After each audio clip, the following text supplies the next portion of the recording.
Welcome to the Recycle Podcast, where we discuss everyday issues from a mental health perspective. We are your hosts, Dr. LaFonya Jones, Dr. Rashonda Strickland, and Dr. Nichelle Wall. Now, don't get it twisted. We're not going to be your stereotypical therapist. What we will be is down to earth, informative, a little spicy, and vulnerable. All right, interns, turn up the volume, grab your pen and paper. It's supervision time. As a reminder, this podcast is not meant to take the place of a relationship with a licensed mental health professional.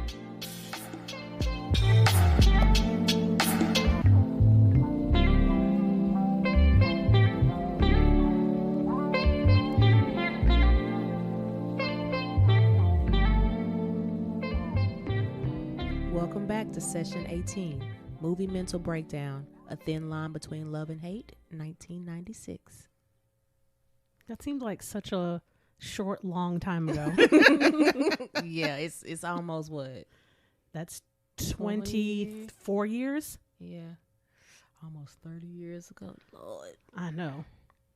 When I looked at Martin, I was like, dang, he was skinny. I just told Dr. Wall that I was like, oh my God, he was really skinny in this. He was skinny, and we talked about the fact that what was going on with his eye this whole movie. Yes. Girl. I did not notice when I saw it in 1996. Me neither. I said maybe, I told Dr. Jones this, I said maybe they filmed out of sequence and he got injured in the fight scene, because that's the only thing I could think of, because at one point he even had like his eye was swollen or something, a sty, whatever. I was like, okay. Or it looked like a sty. Like in the very final scene, he had just a swollen, like just one part was swollen. But yeah, they did film out of sequence because he had a blood vessel popped at one point, and then it was clear. And but then he had a blood vessel at the somewhere towards the end. Yep. And I was like, yeah, they should have filmed. He got messed up. Something happened to Martin during this filming. Yeah, because that eye was like, I think he got bowled in the eye. He did, or something. Yeah, because when I saw it, I was like, am I tripping? Is my eyes playing? Because it was making my eyes watery. And maybe he was really just going in for real in this movie, because I didn't even realize that this is his production. He produced. I know. I saw that. Come on, Martin. I saw that. I didn't know that. You go, boy. I know. I was like, wait a minute. This was a Martin Lawrence film? Yeah. Get your coins as we rented this and paid you some money. And it makes sense, because he a whole introvert, and you know they like to be behind the scenes. Which is so funny because he's a comedian. Right. That is hilarious. Yes, I'm glad we all noticed the same thing. I was like, but you know what? If we were watching this on a 1996 TV, we probably wouldn't have seen it. And maybe that's why we didn't see it. Because, you know, stuff be real extra clear now. Yes. I was like, what's wrong with that man? With the digital remastering and everything. Some stuff just don't need to be remastered. It need to be left in the original, like, analog version. Yeah. Cover up some of that stuff. Side note, talk about digital remastering. If you ever watch like Willy Wonka and the Chocolate Factory, or like The Wizard of Oz, like you can see the wires and the cables. Oh no. Yes, it's best to watch that in the original version. Yes, it is like. And don't watch Freddy Krueger. Oh, when he walked down the street with his arms out, you see all. You just see everything. It's just like, oh, yeah, some stuff needs to be staying in its original. Yeah. But that was our side note. So, like Dr. Wall said, we are doing a thin line between love and hate. So, go ahead, get your singing on, girl. Look, if I could sing, you sing the theme song, the whole thing. But I'll save y'all's ears today. So we're just going to run down the character, like the essential character names for the film, and then we'll kind of get started like we normally do. So Martin Lawrence plays Darnell, who is, of course, the main character in the film. His friend T is played by Bobby Brown. His love interest, Brandi, is played by Lynn Whitfield. His second love interest, Mia, is played by Regina King, not Regina Hall. And his mother is played by Della Reese. Now, of course, there are a bunch of side characters that are in the story as well, but those are probably the main people that have the most screen time and influence in the film. Yeah. So this movie starts off like all early to mid 90s black film with the end scene first and kind of like a little monologue over like, what happened? How did I get here? Y'all, why was I dying laughing when this popped up? Because he talking about got me in this pool looking like a dead sea lion. I was like, what is wrong with Martin Lawrence? Lord. I know. I was like, I can't even get my mind right. I had to rewind and say, I know this fool did not say a dead sea lion. He did. Mm-hmm. He Yeah. did. Oh my God. So then they flash back, of course, to the beginning. And what I thought was so funny about this, he was like, everything in my life was going just fine. Until it wasn't. Right. And I was like, but wait a minute. Hold on. Knowing for all of our listeners out there, we're going to guess that most of you have seen this movie. So you know what the premise of it is about. And what I thought was like, but you created this drama. All of this. All you of did it. all of this. Yeah. You living with your mama. I see. And You I are couldn't paying a tell lot of if her he bills. was. I couldn't tell if he was living with his mama. I figured that when he said you coming to when she threw the brick Towards the end. Yeah, but then I was like, it was another scene where he was when she came to the house to cook the bacon, and I was like, wait a Maybe minute, where was his not. mama? I was confused He about might that be too. in his own place, but either way, he was hardly ever there. Right. You know what Yeah. I mean? Like I was like, you can't, sir. Yeah, I couldn't figure that part out either. I was like, wait a minute, how did she get in the house if behind Della Reese after they already had that little interaction? But Yeah. Mm-hmm. So he must have had his own spot, but I think they used the same home because you got Delary's house, his house, and then Mia's house that looks so similar, and we only got to see certain parts of each house. And I was Budget trying to look cuts. at I was trying to look at the kitchen since Della Reese and Martin both they had that scene in the kitchen. I was like, is that the same kitchen? But they kept showing different angles, so I couldn't tell. girl, them cut scenes, they'll get you. So of course we throw back to when all of his troubles started. So one thing, so there's kind of like this, what would you call it? Like a montage scene of him dating, or not dating, him going and breadcrumbing his multiple women that he has in his life. Yeah. So what I did say during the kind of like opening scene where there's, he's just kind of going around the city to all his little concubine. That don't know about each other. Okay. I said, I appreciate his confidence and him understanding that he has the gift of gab.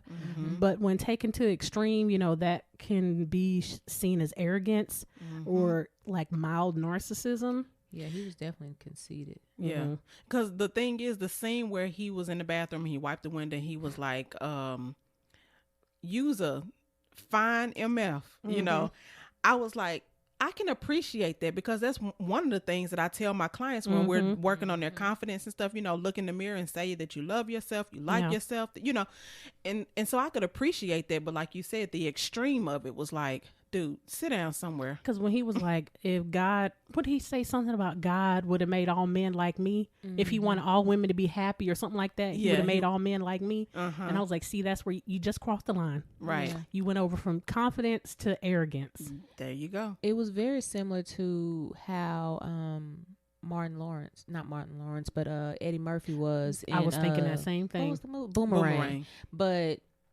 Darnell's character is more likable in the beginning. He's not as pompous, but he becomes all things to all women. That's what it is. Now, I will say he was cold-blooded.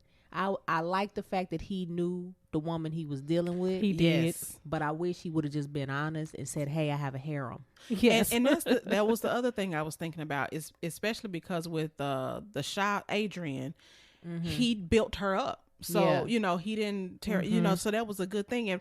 And the thing is, I can respect you dating multiple women or multiple people. Yeah. Just tell me. Give me Exactly. the opportunity to make the decision to continue to fool with you. Because then at that point, I can decide that I'm going to date multiple men. And Or I can decide if I'm going to play the fool. Exactly. I did appreciate the fact that he was not telling women he loved them. He was literally just spending whatever type of time arrangement they had come up with. It wasn't this whole lying about me having these strong feelings for you, because he didn't. I did appreciate that. And one thing I kind of thought about, I was like, what does this say about like American or just human dating rituals? You know, on how we are, you know, we like to put ourselves above the animal kingdom, but, you know, we are a part of. And I was thinking, you know, we have very interesting dating rituals, like the things that we look for in a partner and the things that we accept. You know, what we tell women, these are the things you look for. You look for confidence, you look for status, you look for, and then insert this list of things. And I was like, he became all of those. It seemed like like you said, he became something different for each woman that he was dealing with. Yeah, man. And they were all funny. Well, Adrian was funny because of who she was portraying herself to be, especially at that club scene. that body roll. Yeah. While she was body rolling, like Martin be body rolling. And then Nikki, the salon owner, she was just like not taking none of his crap, but really was right. at the same time. Because she was here for it. Yes. Here for all of you. Oh, you gonna work hard? Okay.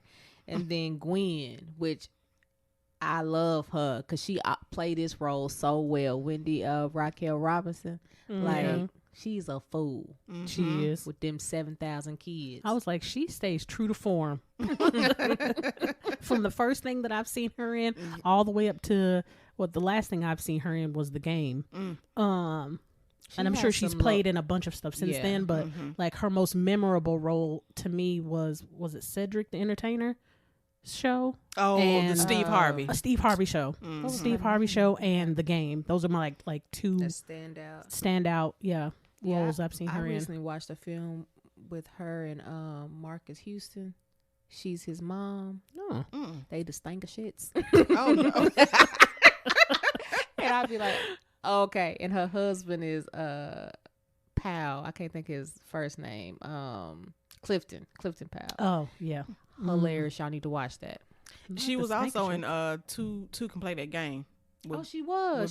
She dated Bobby Brown in that. Or you know, he was her love interest in that. Interesting. I would say in the opening scene, I was disgusted by Darnell slobbing Adrian down in that dry cleaners. I mean, I was low key jealous because don't nobody be trying to kiss me, but you know that's not the point of this. I'm talking about the way they was doing it though. It was a lot. I was like, and then she fell out. Yeah. I was just like, oh God, what is going on here? Right. I was like, what? Like, who open mouth kiss like that? I was just like, people like her. Yeah. I was like, that was hilarious. Doing too much. So what I was also thinking kind of while the opening scenes are going on was like, you know, all of these women fulfilled a particular role for him. And it was almost like he was playing like Build-A-Woman, like, you know, kind of like a Build-A-Bear. You know, each of them. They were placement fillers for somebody else we'll later talk about. Yeah. So then T, in the midst of this, T, which is played by Bobby Brown, is getting a parking ticket and has no game. None. And lied about getting this woman's number. This woman's number. You got the number to the station, sir, to the precinct, sir. That's the number you got. She was like, fool, get away from me. There ain't nothing about you that I'm interested in. I thought that was hilarious. Yeah. And telling for kind of how the difference is, again, about mating and what we think is desirable. You know, how men compete with one another. And, you know, I thought that was interesting that he would just lie about getting this woman's number. Like, what purpose did that serve you? Right. He was clueless, though. He really was. He was a dog, for real. He was. But he stayed true to form. That's how he is. Was anyway. He was. I will say, side note, it was good to see Bobby Brown look healthy. before. Because he looked really healthy in this film. Yeah. And he was the dancer self. Yeah, that's what I was going to say. You got to see him, like his personality. Like, I love to see Bobby Brown when he can be like just Bobby Brown, like every little step I take. I love him. Yes. I mean, you don't realize how many films Bobby Brown has actually acted in, but he really has been in quite a few films. Yeah. You know, sometimes you pick the wrong person to marry and you get sidetracked. That is true. That is true. But he's back on track. Thank God. We saw him last year at Essence. Every Dr. time Jones and I. Every time I see him come on stage with New Edition, it just makes my heart. Well, they're warm. not new. It was. Whatever they are now. Ronnie, Damn. Bobby, Ricky, Mike. Yeah. New Edition. I was like, right. Minus one. Okay. Or two, depending upon who you ask. So then after this, they're kind of just standing around on the sidewalk, just shooting the breeze. Yeah. And then enters Brandi, again played by Lynn Whitfield. Oh, wait a minute. Before we go to that, they also have the introduction of Smitty, who is the club owner. Oh, yes. And that's an important part because he wants to partner with T, and we just gonna go on and call Darnell D because that's what the name he go by later in the movie. So he wants to partner with them, but he's like, y'all gotta prove yourself first. So they are like really happy about it, but they're like, okay, we're gonna do right by Smitty. We're gonna get these people in here because I think he said, I need y'all to bring more chocolate to Chocolate City, which was like the most horrible name ever for a club. Well, because now Chocolate City means something else. It does. But I did like that he saw their potential. Yeah. That mentorship, because you don't see that often anymore. It's like a dog world. And they did do right by him. You know, as we'll talk about later in the film, but they did. Yeah. So then after that enters Brandi. Yes. In all her glory. And flawlessness. Okay.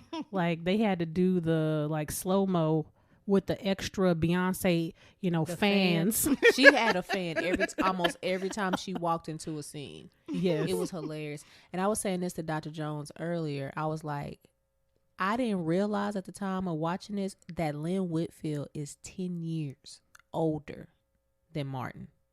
Like in real life or in just real life? Oh. I was like, you better be looking how you looking. Okay. Because she looked on par with all of them. Yeah. I mean, she still look good. She does. She's gained weight, but she look good. Yes. Should have had some babies.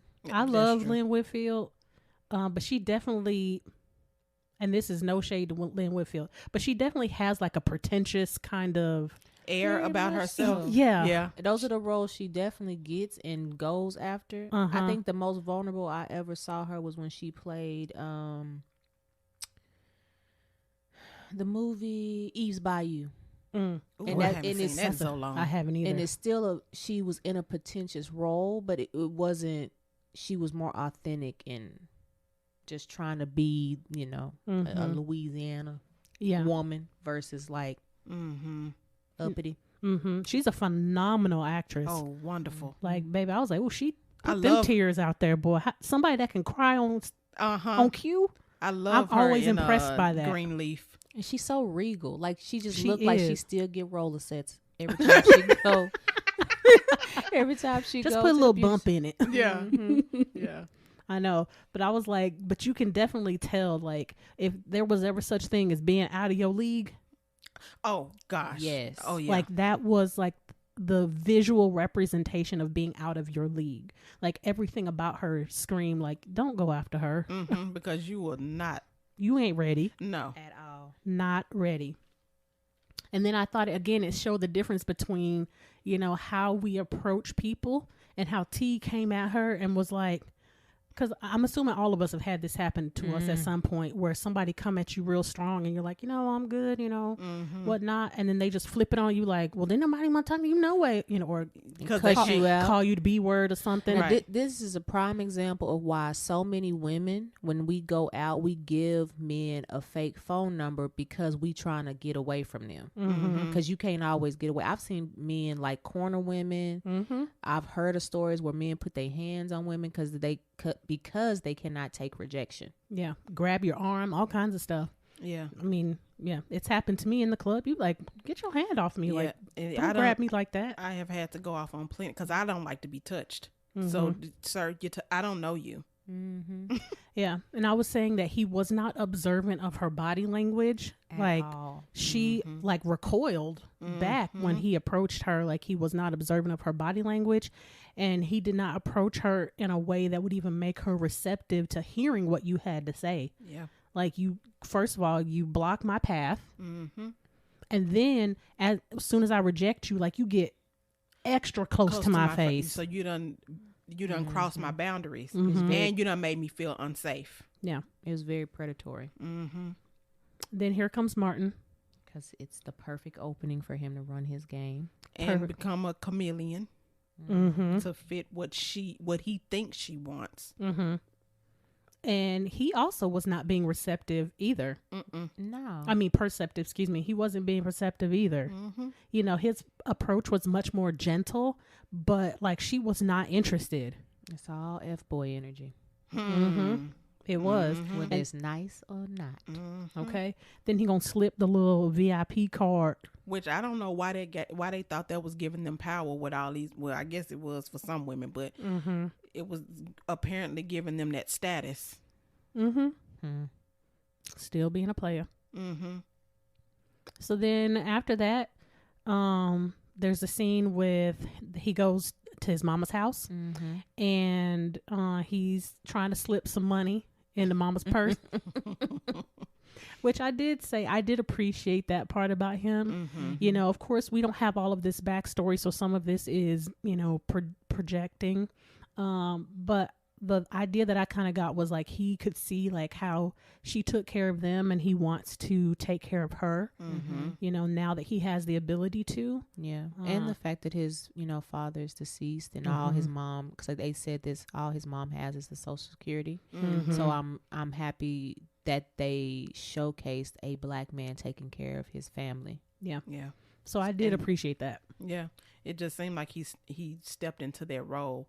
Obviously, they didn't say when how old he was when his father passed away, but he stepped into that role of making sure his mom and sister were taken care of.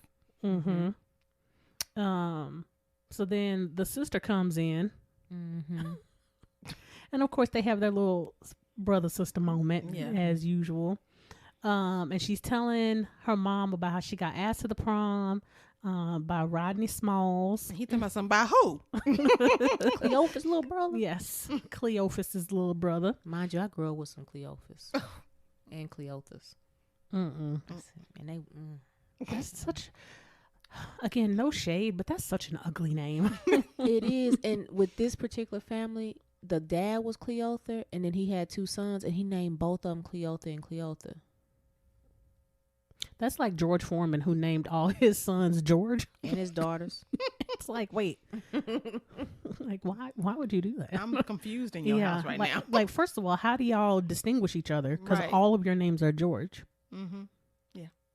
Like, there's not like junior squared, junior cubed. You know what I'm saying? Like, okay, like whatever.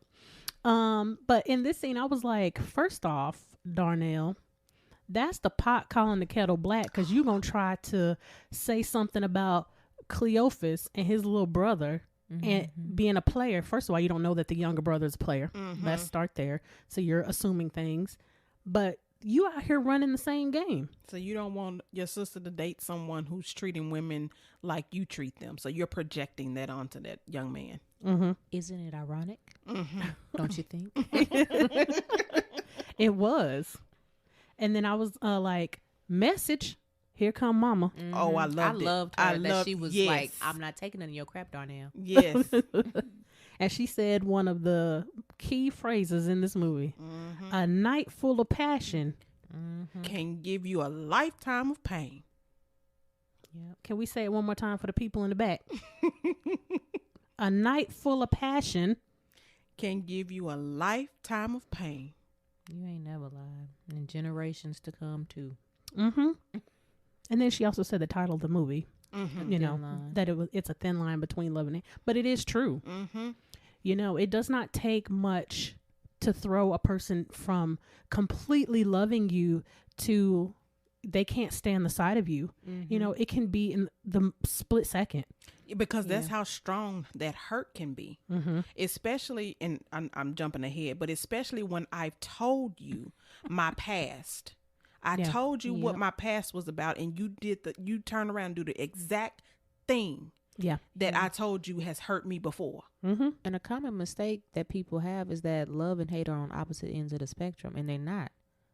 Love is on one end, hate somewhere in the middle, and then indifference is on the other end of the spectrum where you don't care about nothing.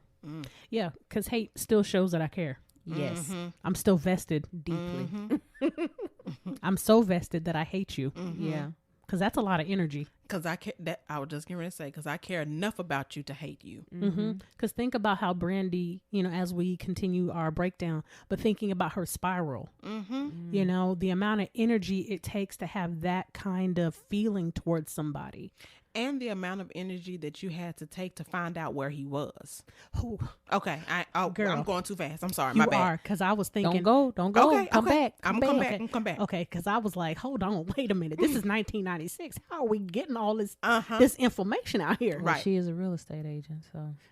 All of them, though. But we'll get to it. Okay. But, you know, before we go into the next scene, I thought another part that was hilarious of Mama is that she was always like, Mia's coming home. Girl, I said Mia that. this, I said Mia that doing here this. too. She's I like, said, that's who Mama you're supposed to be with. Right. I was She like, just Mama's dropped that always nugget in. bringing up Mia. She's always bringing. Oh, sorry guys. And the I hit sister. table. The sister did it the first time. Because he was like, well, is that what this is all about? I thought that same thing. I said, they sure bring her up a lot. Message. Well, that's the thing. I wonder if it was them that wanted them. Well, obviously he wanted to be with her too, but it was like, it was twofold to me.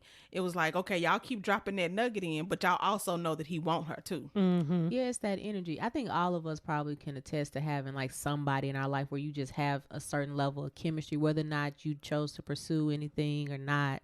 You have that certain person. Shout out to Jeremy, you know. It's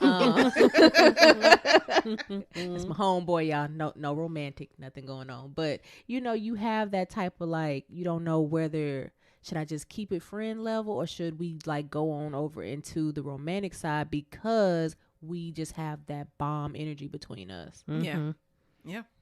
But they obviously loved her. So then the next scene is Chocolate City. One of like a few club scenes. So of course, you know, they're doing their thing and they're all talking and you know, all the ladies are showing up that they get, except for Gwen. She didn't show up. But she had children. She had kids who's gonna watch the babies. Right. Yeah. But Adrian and Nikki. Yeah. Nikki. At least those are the ladies we saw show up.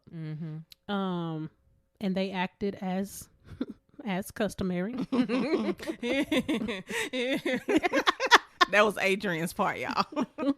She was so socially awkward. She was. Yes. She might have been on the spectrum for real. Girl. Yeah.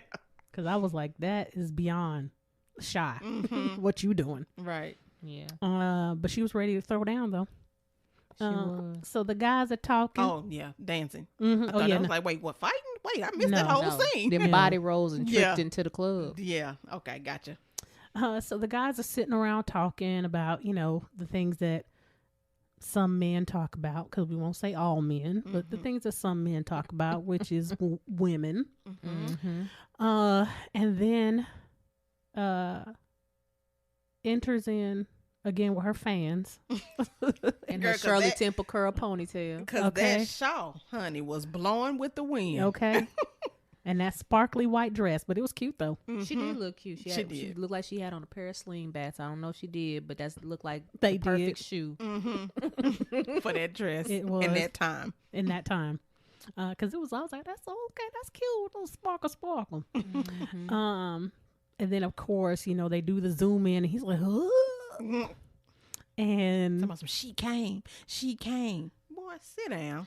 But hold up, because I got to be like, no, because when he said, I think T said was like, she didn't come here for you, and he was like, nah, she wouldn't be here if she wasn't. That was a good point. Because I was like, she said, well, I don't come to the city that often. But and she don't. She live far away. She live in Malibu. Mm-hmm. And they look like they somewhere in LA I was like in Hollywood or something. And she was like, well, I don't come to this side of the city or whatever she said earlier that much. But you made the drive or all had the way back. All the way from Malibu. Mm-hmm. So I was like, something. You was interested in something. It wasn't to come see this club. Y'all, in that same scene, I don't know if y'all picked up on this, but Tracy Morgan was the bartender. Oh yeah. I saw that. Like, okay, Thick Tracy. With the fro. So let me find out. He was hustle man. Because I'm assuming Martin was on TV at that time, wasn't it? In 96? 96. Maybe it was coming towards the end, but I don't remember the years. I just know I watched it. I did too. I'm trying because 97 is when I graduated from high school, so I'm trying to think if I was watching Martin. Yeah, I don't know. I can't remember. I can't remember when it was on, but y'all tell us in the comments when Martin came out or when it was on the show, on TV. Yeah. So then he runs up to her to, have a little convo, and I said, this is some of the things that get us women caught up sometimes. 'Cause she was playing hard to get. Oh, she was playing all kind of games. Oh, but we later find out it's because she crazy. Right. But I was like, this is the kind of stuff that be getting us caught up because you wasn't being straightforward either. You doing all this like, oh no, I'm just here to check out the club, and then you gonna run off onto the dance floor and be doing your. She was doing the most. You can tell that Lynn Whitfield is a dancer because all of this and everything she do. Yes. All the scenes, I was like, oh Lord. But I would say she does exude grace in everything that she does. Because when she got through dancing on that floor and she whipped that shawl back from around her neck, I was like, you better do it. And walked off and looked back. I said, okay, choreography. Yes, hunty. I know. I was feeling all of it. Yes. Her and Felicia Rashad give me the same energy. Yes. You just be like, oh, just class. Like taken too far, it can be something else. But like just in general... Like, just class all the time in everything they do. So I was feeling all of that. So then, but before she runs off the dance floor, the three of them are standing there. So it's T, Darnell, and then their Earl. Their friend Earl that stutters. Yeah, the friend that stutters are all standing there kind of basically, I don't even know what you would call it, but they're definitely talking about her. And Darnell's inability. I would say her being out of his league. I was going to say his inability to be able to get with her. So then they turn it into a bet. Which is the worst thing to do, but okay, go ahead. I'm sorry. I cut you off. No, it's childish. You have three grown men sitting here betting on whether or not this man can sleep with this woman. And not even that he could have a meaningful conversation with her or date her. You jumped all the way over that to sex. And this is when they also talk about not saying the L word, not saying I love you to women that they're not serious about. But I think foreshadowing, he gonna do anything to get the draws. Yes. And I was like, man, this is how people get hurt. You're playing with somebody's emotions. Like y'all are coming up with this whole scenario and this whole scheme, and this other person is unknowing that they're a part of this game. And the thing is, you make me a part of the game without me knowing and being a willing participant. Took your choice away. Yeah. And that's a pet peeve of mine. Don't take my choices away from me, because you're gonna see a whole side of me you ain't gonna be able to deal with. Not to Brandi level, right? But yeah. And I was thinking, just saying I love you isn't part of the code doesn't mean that you haven't caught feelings for a person. Right. You can be quote or unquote in love or love a person without having said that specific word. Yep. Your actions, people are going to be looking at what you're doing as to determine whether or not what you feel. They're not going to just be simply listening to what you say. Right, because the thing is, even if you haven't said that I love you, your actions say that you like me on some sort of level, and that you're interested in me. Yes. So then he runs out. So then Brandi leaves. He runs after her to try to catch her, but by this time she's already... He wrote down her license plate number. That's what I'm getting to. Okay. Yeah. So he doesn't catch her, but then writes down her license plate and inserts stalkerish behavior. Yes. And this was the thing that I was like, man, I wish we could have had a whole bunch of extra scenes. Because I was like, first of all, this was filmed in 95 because they had a lot of 95 stuff like on their clothing. So 1995, 96, the internet was not really a thing then. It was in its, like, when I say infancy stages, like infancy stages. It was a big old tan box with a black screen and green letters. Okay, and it was doing the when you try to dial dial up. like, I'm on the internet. Yeah. Hang up the phone. Hang up the phone. So I was like, first of all, you wrote this woman's license plate down. How much investigation did you need to do to find out where she worked? Right. That means that I don't even know how you would even go about this back in the day. Somehow you got DMV records, which means then you would have had to find out where she lived. Then you would have had to follow her from where she lived to where she worked. Well, she owned a business. So yeah, that's that what was she registered. And her name was on her license plate. So he could have... It was? At the bottom. Brandi Webb. I didn't see that. Well, if she a stereotypical real estate agent, she'd be advertising on everything. So I could see that. Yeah. Yeah. But where would her advertisement be? Well, at least I didn't see any advertisement up in the, know, like a billboard or something like that. Yeah. Right. That would make sense. But my thing is, you had to do a whole lot of lead work. You did. Like, it wasn't like you did a Google search.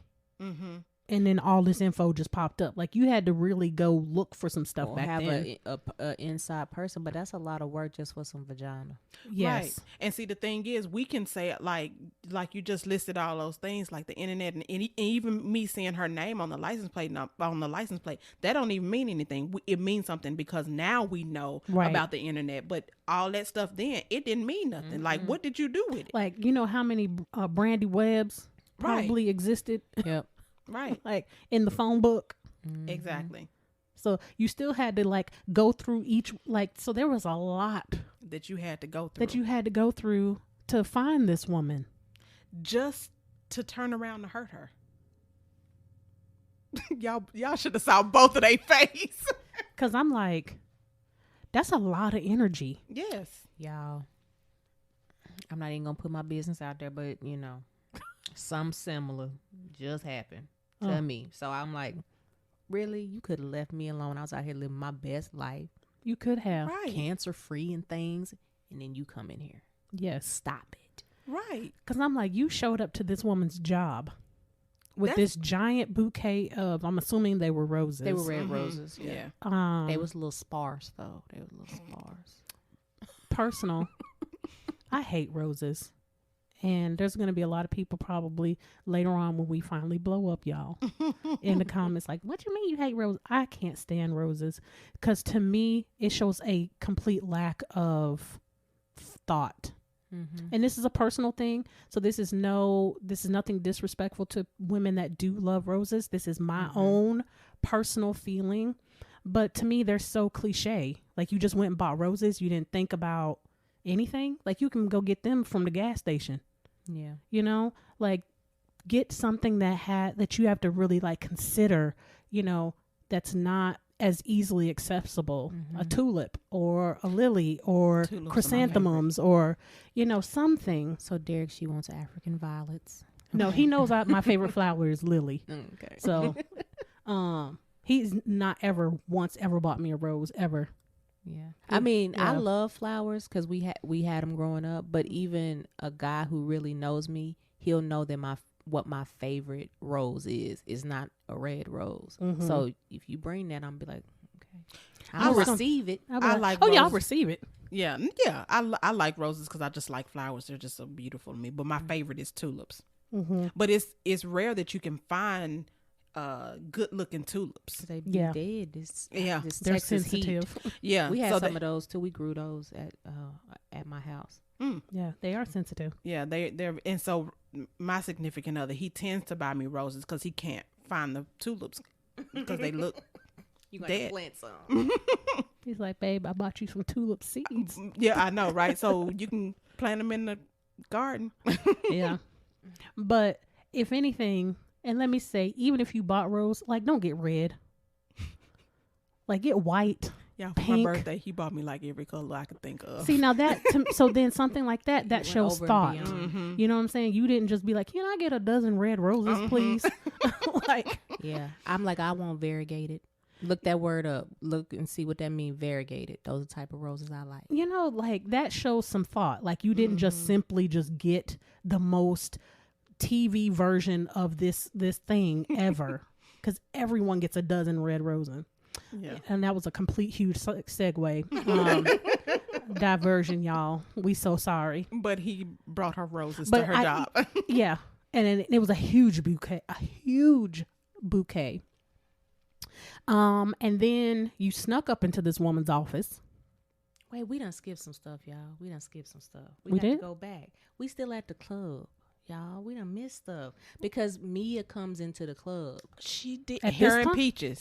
Yeah. With Peaches, and Peaches is talking all kind of crazy to him. Yep. Her Peaches is her cousin, Mia's cousin, and so she's going off about not falling for his crap and all of that. But yes. Mia actually sees through everything, and she always has. And I think that's probably why they never got together. Is because she's just like, fool, you ain't ready. Right. Yeah. Right. I do remember. I have that written down here. I don't know how I skipped all that. Because he said, wait for me. Yes. Yeah. And she was like, okay. No, Not she- like that. She just kind of gave him like A these look- eyes. Yeah. Mhm. But she went on into that VIP and got her champagne. She I know did. that's right. I was like, there was a double meaning here on the wait for me. Yes. You know, I think the wait for me was like literally like, wait for me, I'll be over there. And then the figurative, like, give me time to become the man that I need to be. Mm-hmm. And you see, she never did. She done shipped off, came back. Well, shipped off. She not on the ship. She was Air Force. But you get what I'm saying. Mm-hmm. I was like, look at the double entendre here. Which I found to be unfair to her. for Like you want sure, her of to, course. you want her to wait on you to become the man that she needs you to be. Boy, bye, get yourself somewhere. And luckily, she didn't wait around for him. Exactly. Because she was all up on Mr. Chicken Biscuit. Miguel 2-piece. Nunez. The chicken biscuit dinner. But yes. And I did write that down. I'm so surprised I skipped over that. But I was like, again, that shows his selfishness, arrogance, and a lack of emotional intelligence. That you would even suggest that a person wait for you so that you can get yourself together. Okay, that done made me all the way disgusted. You should see Dr. Jones's face. Her lips turned all down. all the way. She not waiting for nobody. in No. other words. No one. I was You like, better be ugh, grown already. ugh. You ain't never lied.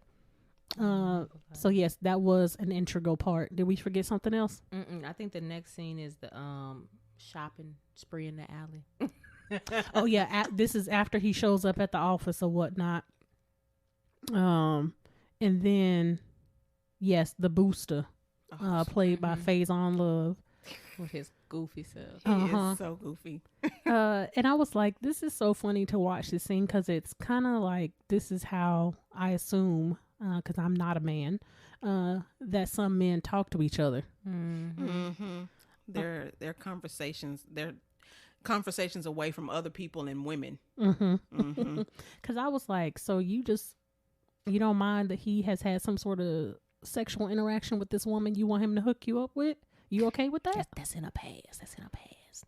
That is so gross. And you gonna sell the clothes for him for $45 or $40 just to fix you up. And with I think t-shirts. that's what I didn't like about it. I was like, it's like you're bartering for a woman. Yeah. Like, well, I'll give you this if you give me this. Like, wait a minute, she's not up for auction.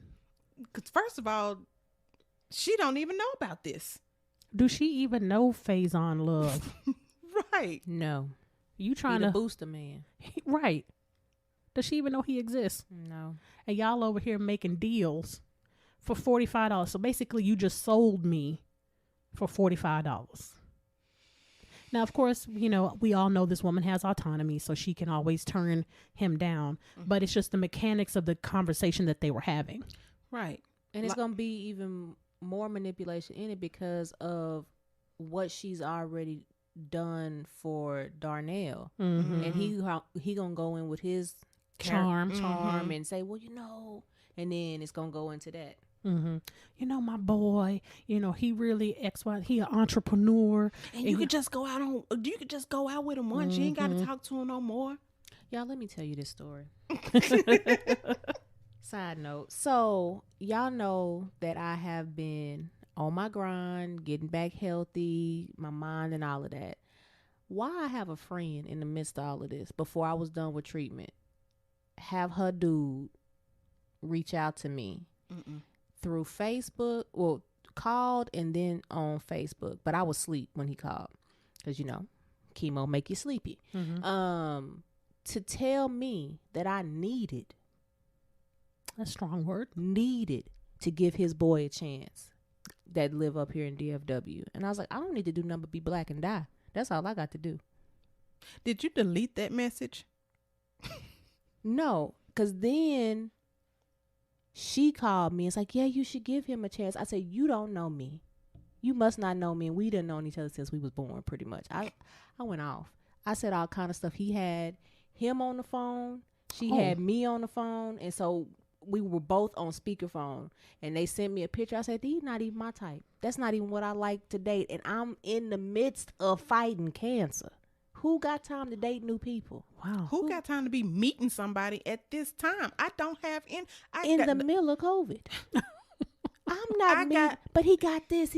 It sound like you not listening to me. Mm-hmm. I done had to cuss him out and say something crazy to him. I was like, this is what we're not going to do. So that reminded me mm-hmm. of that same situation. Mm-hmm. It sounded like they promised him something that they couldn't deliver. I was like, let me know. Mm-hmm. You're not going to coerce me into nothing. Mm-hmm. Sorry. Oh, wow.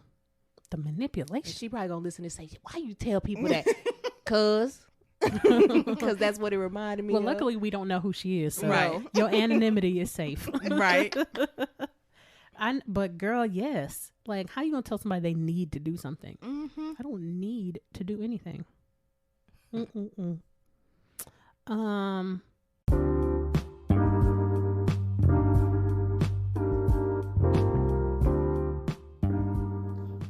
If you haven't heard about Anchor, it's the easiest way to make a podcast. Let me explain. It's free. There's certain tools that allow you to record and edit your podcast right from your phone or computer. Anchor will distribute your podcast for you so it can be heard on Spotify, Apple Podcasts, and many more. You can make money from your podcast with no minimum listenership. It's everything you need to make a podcast in one place. Download the free Anchor app or go to anchor.fm to get started. That's ANCHOR.FM.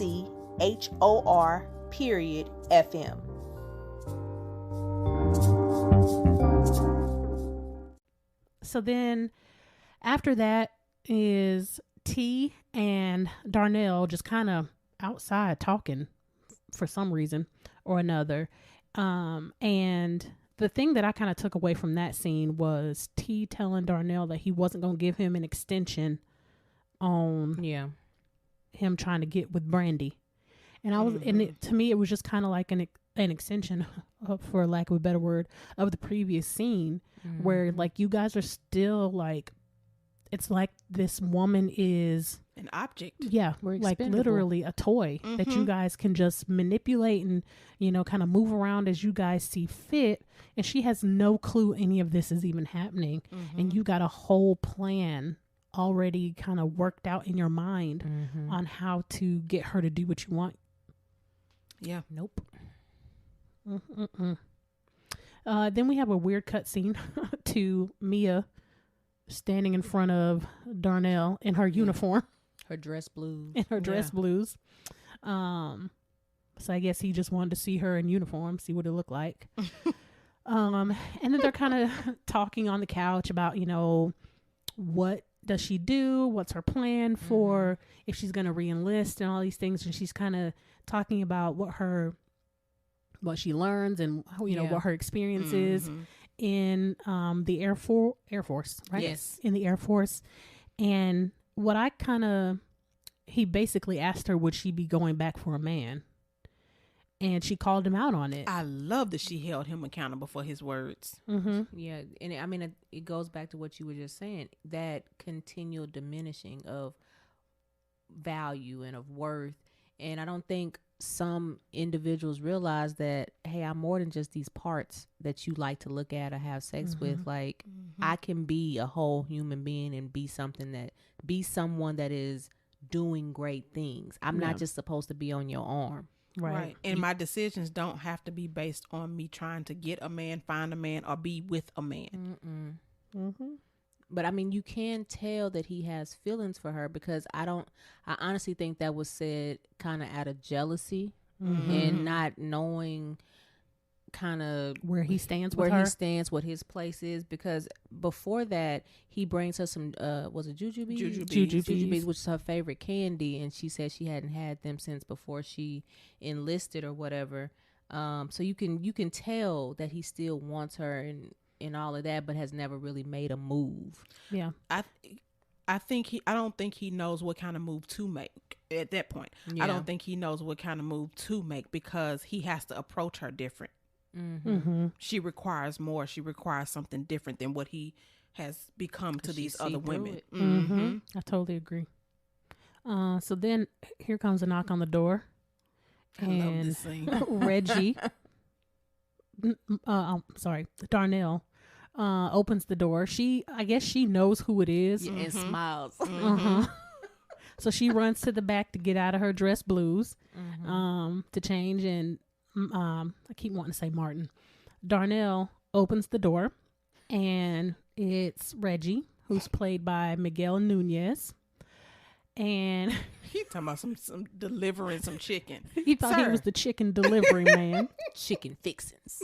From Chicken Fixins. Name they restaurant, because that's a hot mess. Chicken Fixins. So of course, you know, I'm like, daggone well, this ain't no chicken delivery man.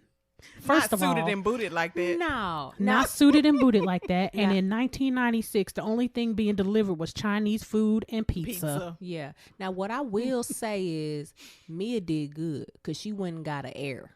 Because he said, I think that they had 20 restaurants, and you got to think 20 restaurants in California, and you black. Yes, he right around Rodney King time. $5 million in revenue last year. Where are those? He had a Porsche. And he seemed like even though he was pompous towards Darnell, he did seem like a nice guy. He did seem to respect Mia. Yes. In everything throughout this movie. So I did like that, even though he was wealthy and she is seemingly from the hood, that he never held that over her. Yeah. At least it didn't seem like it in the film. Let me say that. No, because I think even in a later scene, he was like, I want us to stay connected. Those are not his exact words, but he was still wanting to stay connected to her. So then, of course, Darnell is trying to, because, you know, he acted like Martin, like the show Martin in a lot of his scenes, which is what makes me think that the show was still kind of going on at that time. And maybe like this was also around the time of like Bad Boys and all of that, the first Bad Boy, you know, because he still was having that kind of behavior. But Darnell is basically playing the dozens with this dude. They going back and forth. So I was like glad that he could give as good as he was getting. And I was like, again, this goes back to like mating rituals, because it was a lot of testosterone flying in that scene. Right. But see, what I was thinking, I was like, Darnell he got nerve. You over here doing all this stuff with your concubines, flittering around. Yes. and she got one dude knocking on her door, and you can't handle it. Can't handle it at all, girl. That's why I said if they was apes, it'd have been a bunch of it'd have been a whole bunch of that going around, because it was just testosterone flying everywhere. But that also goes to say men can't handle what they want us to handle. Oh, I wish we had a video. Yeah. So I went on a date last weekend, and we had a conversation about that. And he's like, nah, I'm not gonna have my woman doing blah blah blah. I said, so you was willing to have an open relationship, but she couldn't do the same thing that you was doing. I said, that's not an open relationship. That's you having sister wives. Right. Because open is both of us. Open. We both are open. But to answer the question about the Martin show, it was from August of 92 to May 97. Okay, so it was going on at the time. Because I was like, he was acting very Martin-ish. And it had to, because how was he going to be able to fund this movie? Right. That's true. Oh, yeah, because Go Boy. That came from Martin. Yeah. Because I was like, he was acting real Martin-ish in this film in certain scenes. But his name's Darnell. But I was like, again, I was thinking about mating rituals and how what we look for when we're choosing a partner, you know, we're not that different from, you know, other animals, where you want the thing that has the most strength, the most status, or the ability to, you know, create. There's this documentary that Derek and I had. My husband and I are weird, so I'm just gonna go ahead and put that out there. So there's this little bird that loves the color blue, and I wish we had video so y'all could see me what I'm about to do with my arms. But anyway, so this bird, he like picks up all of this blue stuff, whatever it is, and like makes a little nest. And then he does this thing with his arms where he's doing like this. And if y'all could see me, I'm like waving my arms from like side to side. And then he does like this little jump thing from like side to side. And then he does his arms like that, and she comes and she looks at his little blue nest, and she's like, and then she like picks it apart, and then decides like, is his nest good enough? Yeah. And this scene between Reggie and Darnell made me think of that, like how what kind of jumps and hoops some men have to go through to prove that they are worthy of being chosen. Now, and this is not to say that women don't jump through hoops as well, because we have our own type of mating ritual, but just in particular to this scene. But that also makes me think about how in the wild, typically it is the man that has to entice the woman. Peacocks, male peacocks are the cute ones. Yeah. Different snakes and all kind of amphibians. Like, you have to be able to protect the eggs, or the babies, protect the woman, like, you know. It ain't no joke, and then we out here just all backwards.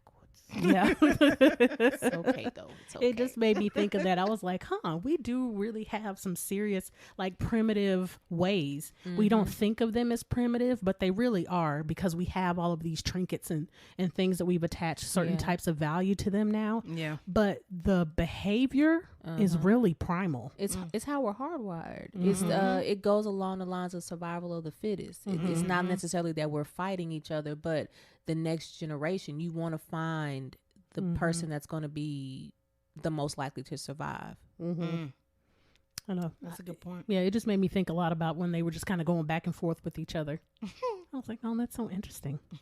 I'm sure when they were filming this, they probably weren't thinking all that stuff that we're talking about, but it did kind of key me into the and all that. Oh, I got the scenes out of order. This is now where he shows up to her job. Yeah. Okay. But I think him seeing Mia with Reggie is what spurred him on to, like, I need to get on top of this, because immediately after that scene is when he goes in search of Brandi. Yes. So I had got the scenes out of order. This is now where he shows up to her job. with them big old. Girl, that bouquet was so huge. Like who was getting ready to carry that anywhere? Where does that go in the first place? What kind of vase is available for the size of bouquet that he bought her? Yes, that was huge. For all of the foliage that was in there, not all of the flowers. Yeah, because it was only a dozen. Right, but it was a lot of foliage in there. So then he somehow gets a key card because this is a secure building, so it looks like you're not even be able to get up the elevator without some sort of badge.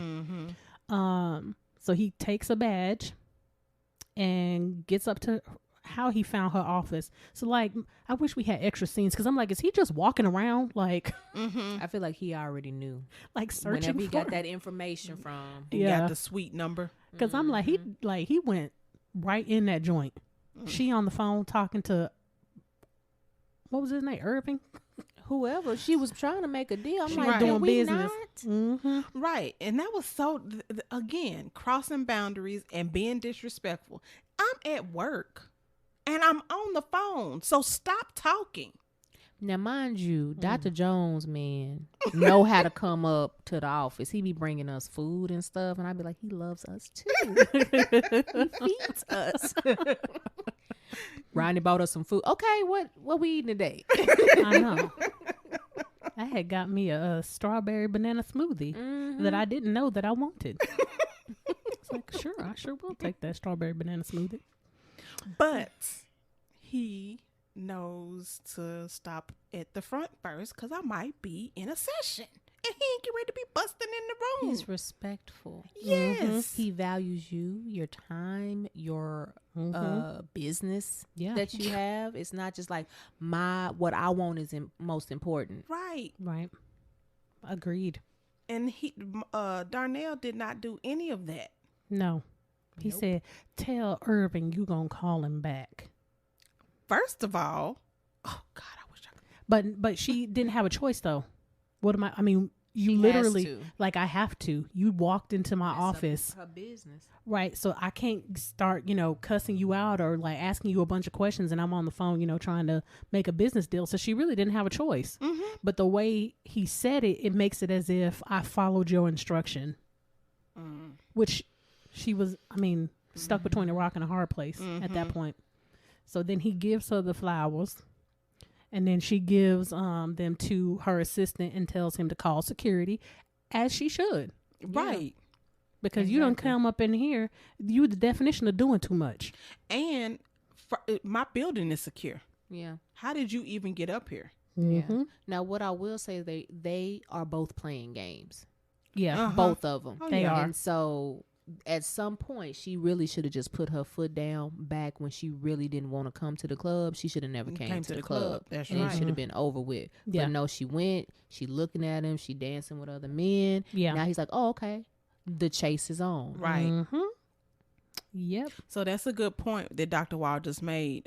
Everyone, not just women, but everyone. If you're not interested in someone, then don't play that cat and mouse game. No. Because that's right. Because that's how you get into a situation that you wasn't trying to get into. Yep. That's what I wrote down in my thing. Oh. Just to kind of piggyback on what you were saying, that even if she was interested, this was not the way to go about it. Nope. Right. For either one of them, but in particular for her, like, you obviously, he sparked something, so why not just be straight up and say, okay, you know what, you cute, I don't know if I'm gonna like you, but you cute, so let's see where this go. But no, that's too much like right. But it's a movie, so we know we gotta have shenanigans. Okay, so then more games, cause the first few weren't enough. Wait a minute, hold on, y'all. I just had to laugh at the part when they picked him up and was taking him out. And he was doing the Jerome in your mouth dance out the door. He was. Yes, I see you. Stomping like that. I said, you stomping like you short. Stop it. Them legs was swinging. Oh my God, that was hilarious. And then the two cops gonna do the high five to each other. They threw about. We got to do something today. Calling them flashlight cops. They was excited. They said, "Ooh, this most that don't happen in 6 months." And he talking about some next. next to go sit on your post because ain't nothing else getting ready to happen. That was so funny. So then I can't remember if there's a scene between this and the next one, but she shows up to a house and there's a limo parked outside, and the young man that stutters, his friend Earl. See, I didn't even commit that to memory. Earl, is basically like, Mr. Right is in the car, and she's like, okay, so is he gonna get out? He's like, yeah, I want to open the door. Mind you, he is stuttering something fierce the whole time. Then he finally opens the door. That was some good acting. He's a great actor. Because I don't think that man stutters for real. No, isn't he the same guy that became a paraplegic or something later in life? The actor that became a paraplegic? Oh. I can't remember, but I think I think so. He is. I think I actually just saw a picture of him. I think he ends up gaining a lot of weight. Well, we all gain a lot of weight, but he's bigger now. But I want to say, I believe he got into some type of accident or something, and now he's paraplegic. Yeah. But I was like, man, he is doing that. So then he opens the door, and of course, it's Darnell. And I was like, good, and you can't afford this house. And she knew it. And she asked again, him, why you playing games? But she knew he couldn't afford it. Right. So why? No, I'm saying she asked him. She did ask him with her stank attitude and said, "Can you afford?" Just like how we would. Can you? I wouldn't be here if I couldn't. And then after I take you on this tour, you're gonna say, "I can't afford this house." Right. You done wasted my time. I could have done showed somebody else a house. That's what I wrote in there. You messing with her money. Yeah. Because she wasted a lot of time. That's a 15 bedroom house, I think. 15 room house. Yeah. But if for anybody who took speech and they tell you how to play on people's emotions in your debates, he did exactly that. He hooked her in, got her in her element, open. And then he played on her sensitivities about not being able to afford it, and the fact that he had the little baby bird because she had these expensive crystals in her own house, her office that he knocked over on his way getting kicked out, and he went and bought it. That's what he set it up good. And I was like, how did he get in the house? See, I need some extra scenes in this movie. Where are the deleted scenes at? Because I was like, how did he get in this house to place this in the master bedroom? Well, back in the day, they didn't have a little box that only the realtor had the code to. Didn't? Well, I would assume that is something new. Because I was like, how did he get in here before her to put this thing in the master bedroom? Ain't no telling. It probably was open. I need some more scenes. Martin, can you come explain it to us, please? No. If you want to, you can. Please. But again, he was messing with her money. And then I said the same thing that both Dr. Wall and Dr. Jones have said, is that they're both playing games.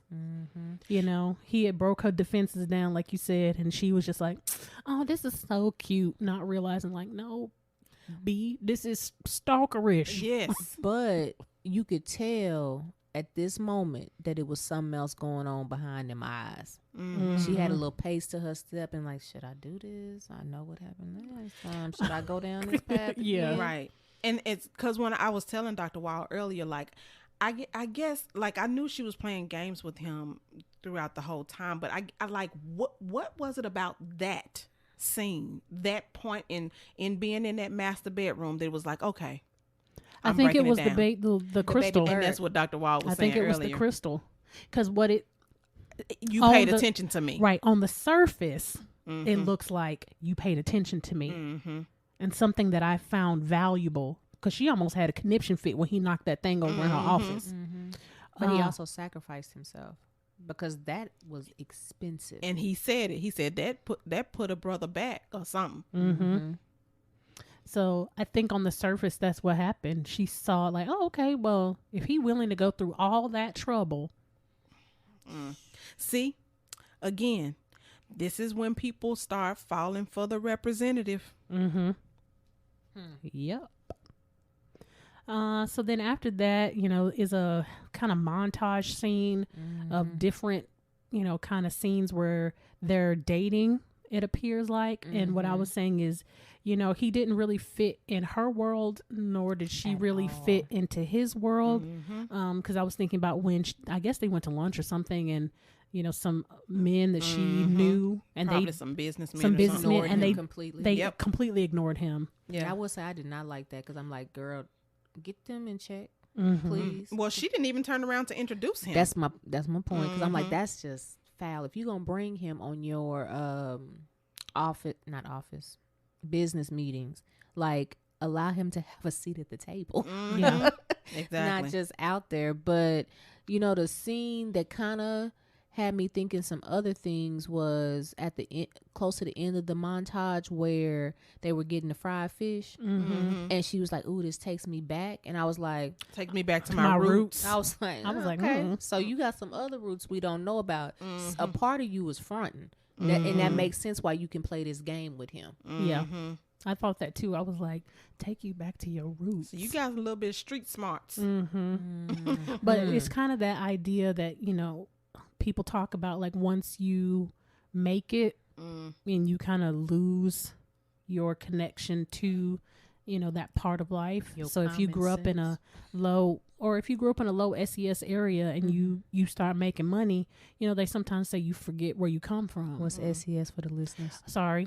Socioeconomic status, or how much money you make.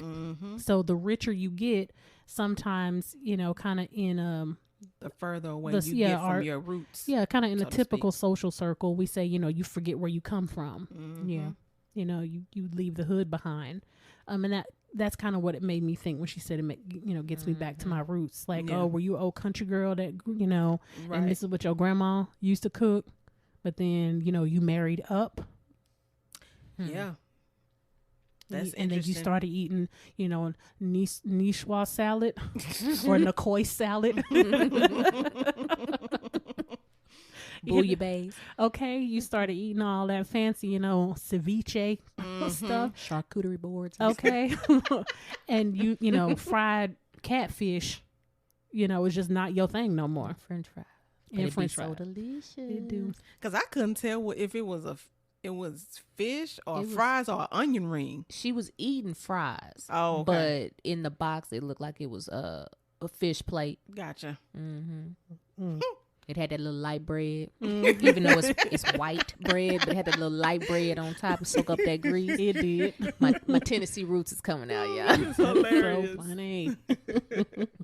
Then after this is they're riding horses. Oh, Lord. Oh, God, this was hilarious. I've seen this happen to somebody when I was in Brazil, y'all.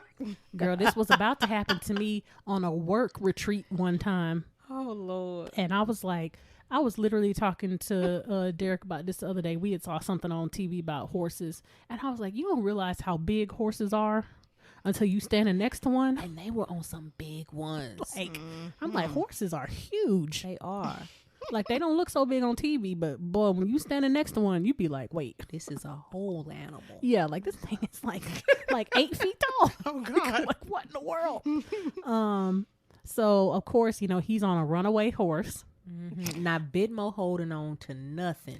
And Lord, be glad you did not break your neck. Oh, my God. Because falling off of a horse that's at a speed, long fall. Ooh. I mean, that's what happened to Christopher Reeve. He fell off a horse and broke his neck. And was never super again. So I was like, be glad you landed on your shoulder. And I'm surprised he didn't break it. He had dirt all in his mouth. It is hair. It is beard. It's like, Lord. But they kept it real though. They did. Because that's really what you're gonna look like. Yeah. And I said, man, again, I felt two ways about this scene. Of course, the first one was like, I appreciate her trying to expose him to other things and, you know, bring him into her world. He needed some lessons first, though. He did. And he shouldn't have lied and said that he knew how to ride a horse. Right. When he probably had never even seen one. He only been riding them stallions. Them ghetto stallions. Okay. So I was like, okay, whatever. But I said this was her first sign of emotional instability. Because when she yanked him up. I said the same thing when girl, that was like her yanking a little 5-year-old. Okay, and I said he should have set a boundary right then. Yep. I said the same thing because she yanked him and he almost fell. Scared the horse. The horse the real horse, not like the fake horse in the scene, but like the real horse was like, let me step away from y'all. Y'all doing a little too much. Okay. Because I said, ooh, she yanked him. Okay. I said, but yeah, he should have corrected that in the moment. And I said, this is what started setting the stage for the rest of her behavior going forward. Yeah. Because it was like, that possessiveness and control. It definitely was. But in this scene, I hated to see the flip in him where he started coercing her, which is under the umbrella of sexual abuse and assault. And he guilted her for not being willing to go ahead and take them drawers off. Like he pitted her against herself. It was straight up transference. I was getting ready to say he straight up gaslit her. Yes. It was so bad, y'all. My nerves. It made me cringe. I was like, wait, Darnell, stop. Yeah, and he did. I'm glad that she stuck with her boundary in the scene. And she says, I don't remember what Darnell said, but her line was, "Horses don't disappoint you. People do." He asked her. He said, "Oh, so you trust this more than you trust me? This mama, Yeah. Yeah." And it reminds and she me. was like, "Yes, yes," because it's an animal. They're predictable. It reminds me of that same scene that was in Boomerang with Halle Berry and Eddie Murphy. Marcus. Yeah. And I was thinking in this scene as well, I said, this is when the tides start turning. Yeah. And again, this is very much like Boomerang as well. When it was a power shift. And that's literally what I wrote. I said the power dynamic changed like in that moment. And again, this goes back to that thin line between love and hate. Like in just that moment between him falling off a horse and him gaslighting her about not having sex with him, immediately he started losing power in that relationship from that moment forward. He didn't realize it because essentially she lost physical power, but she gained mental. So they flip-flopped what they were controlling. Because she was trying to communicate that she had trust issues, which I was like, serious ones. While she is thrown off in this film, so we are not going to downplay that. But what I appreciated is the entire time she tried to communicate to you, look, I'm thrown off. Right. Like she tried the whole time. She did exactly what her therapist probably told her to do. Be open and vulnerable, but also set your boundaries and communicate what you have been through. Yep. He wasn't trying to hear none And of every time it was like, oh, no. And she's like, but. And I hate when they do that in movies. I have something that I want to tell you, but wait, let me go first. And then the other person never says the thing that because what the other person said has now kind of just shut you down or something. Yeah, I hate that in movies. If we were ever going to talk about, plot scenes and things like that. So then the next one is Mia and Darnell, thank you. Because my brain was like Mia and Darnell playing basketball. And I was like, this really is a throwback to the 90s, because I was like, where did Reggie come from? Like he just pulled up out of nowhere. He probably knew because Peaches probably told him.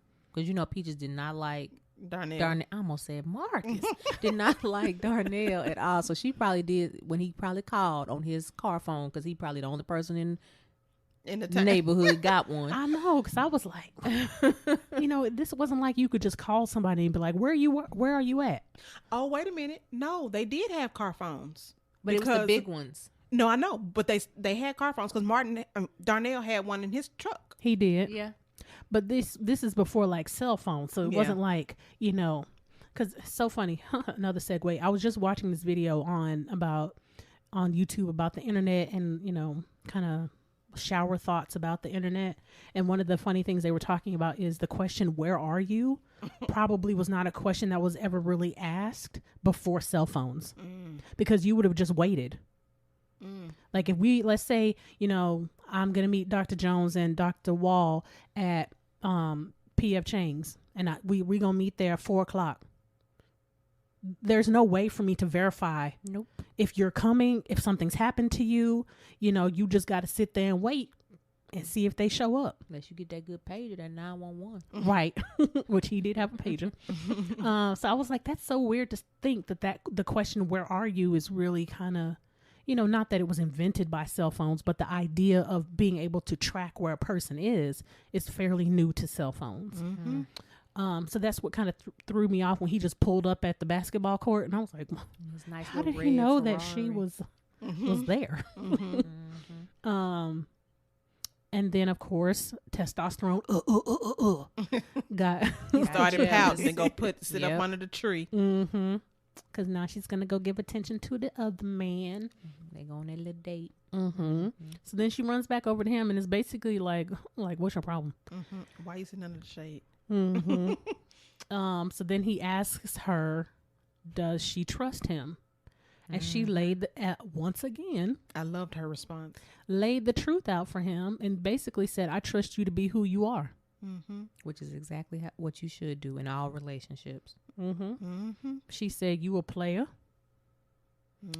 and you take care of your mama, and I trust you to do both of those things. Wow. That was so profound to me. And then he For her gonna to sit even there say looking that. shocked like, how dare you say that? You just gonna put me on Front Street like that? Yes, blankety blank. That's I why you am. love her, because she real with you, and she don't change the fact that she still love you, but she also don't cross a certain boundary with you either. And she know, like, to me, she knew, I'm not getting ready to make no steps with you until I see something different. Yeah. So, MF, you waiting on me. Essentially. I'm not waiting on you. Bam. How you like them apples? Look how much that simple little scene communicated. Because that's really, like you just said, until I see something different in you. So you really waiting on me. Step your game up and get left. Right? Okay, so then the next scene is them back at Chocolate City. You're not gonna skip over my scene. Oh, what was that? When T had his auditions. Oh, yeah. Okay, yes. I was like, you come You on. better dance, Bobby Brown. yes. over there she did. popping. I see you. That They girl was looking almost for- knocked him out with her feet. Well, She did. I was like, I wonder if that was like, you know how sometimes a scene is a mistake I think it was. and they just keep it? because it looked natural. Yeah, but And he I was like the getting it. fact that he danced with all genres. The first lady, she wasn't black, or if she was really light skinned. And then it was an older woman, and it was a bigger woman, and you know what I mean? Like Everybody got the love. And multiple styles of dance. Yeah. Only the dance people gonna know that, but you get what I'm saying. Like it was all over the place. Right. Yeah, that was a good scene. Yeah. Because he was like, pumps and a bump, pumps and a bump. He was straight up. What was one of his hot songs where he danced real hard? My Prerogative or whatever. Like Every little step bump. you will Y'all, I still know that be routine. Every little step bump. We'll be together. We gonna get a camera one day, y'all. We Gonna get will. a camera. Yes, just like our person that commented on, was it iTunes? It was said we iTunes. need a YouTube. Yeah. Shout out to you because we trying to get there. And we do have a YouTube, everybody. It's going to be the audio versions until we get, the studio set up the way we like it and get all the equipment in. Because y'all will get to see our shenanigans up in hills. So then after their auditions for exotic dancers, The Go-Go's. I was like, well, he corrected that real quick. They are back at the Chocolate City. And I said here, the first thing I wrote here, this is why communication is so important. Because Brandi shows up at the club. She did. And she's like, basically like, look, I heard you. And, I kind of I'm ready to make this more official. But she calls him her man. Ooh. And I was like, that's what I put down. I was like, you showed up from after y'all both manipulated and gaslit each other, now calling this man your man. And I don't recall no conversation that y'all were monogamous. And that's why I said communication is so important, because you out here calling this man your man. We don't go together. We ain't even had that conversation. We ain't even had the conversation of like, if we just dating or we just gonna keep talking. Yeah. But I agreed with what he said to her. Like, I'm not your man. But I was like, oh, there's still this air of like you're trying to manipulate her, because he was talking about like, if you was my woman. That's the part I didn't like. Yeah, because it was a ploy. Not him genuinely saying, I'm hurt because you treated me like this on our failed riding expedition. Yeah. No, it's because I still need to get you to win this bet. Right. It wasn't like, if I was your man, we would be over here talking and, dancing, or we wouldn't even be in this club. I would have done took you out on a date or something like that. Yeah. If you were my woman, we would be sleeping together. Oh, so that's the only defining factor? Well, then all these women that you out here talking about is your woman. And that ain't enough. Because Nick, you said, you opened yourself up to all this when you got the draws, dog. In your Tommy voice. Yes. Rest in peace. Rest in peace. So if that's the case, if that's the defining factor, then you got a whole lot of women out here. Sister wives.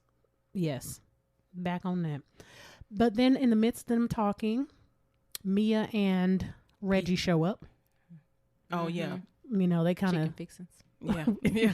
With his biscuit dinner. Which should have given him his second clue of she's possessive. She crazy. Because she wouldn't shake Mia's hand when Mia tried to be nice or whatever. Although I get she was peeping game and seeing how he was reacting to her. But at the end of the day, you see she with a whole man. Right. Yeah.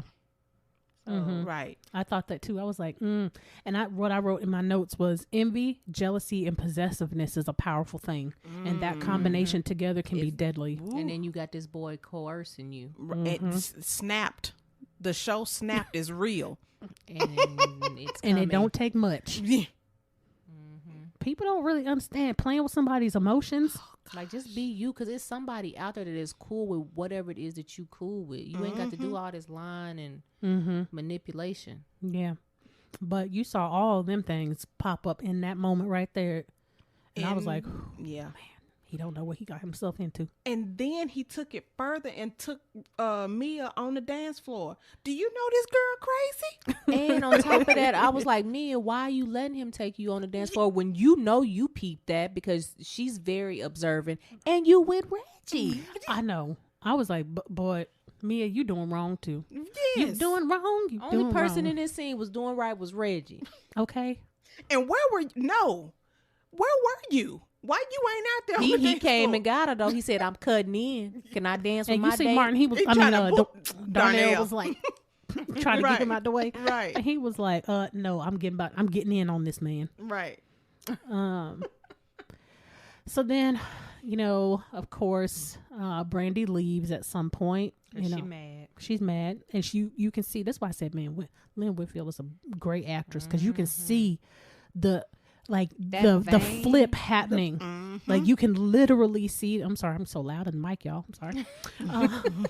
Like, you can literally see this on this woman's face. Yeah, her facial expression was classic. Something is turning. Yes. In her, and I was like, man, I don't know what diagnosis this is, but she is playing the mess out of it, because it's happening in real time. First of all, she got a personality disorder. I don't know which one it is. It's either antisocial, which is kind of rare for women, or borderline. I wasn't sure about the borderline, because I was like, she's definitely about to have a psychotic break in about 3, 2, 1.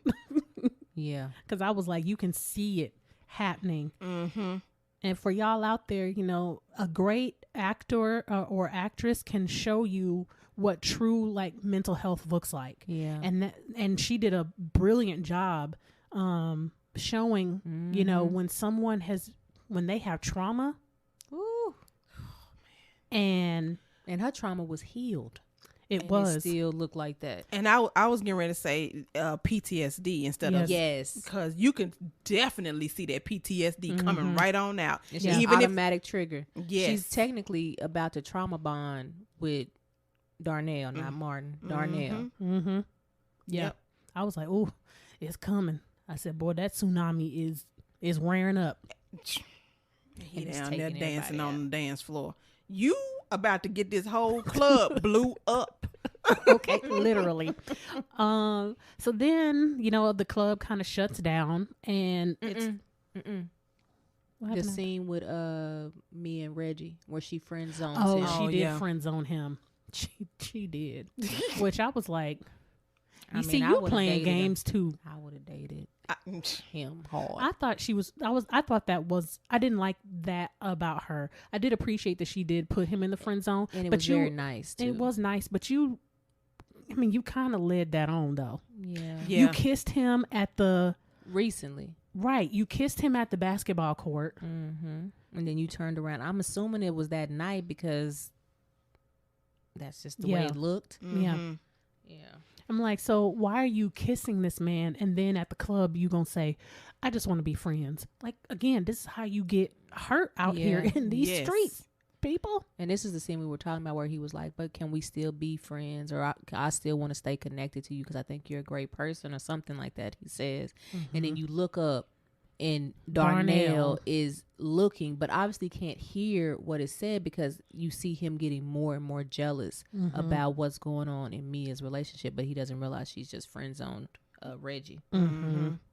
Yeah, I didn't particularly care for that. Yeah. I appreciated her finally coming to terms and being honest, but my thing is, you knew you wanted to be just friends with this man back then when you accepted the first date, the 2-piece. Yeah. Right. When you got the chicken biscuit. Yeah. And then, y'all, there's a whole fight that breaks out with Debo. I don't know what that scene was about. It's just drunken, just showing club probably. Yeah, because I was like, this. You could have cut it out. Yeah, this could have been cut. Because first of all, it is no way Darnell would have been able to punch Debo. I mean, he did suck a punch. That ain't his name. That wasn't his name. Yeah, Lester. It was Tiny Lester. Yeah. Yeah.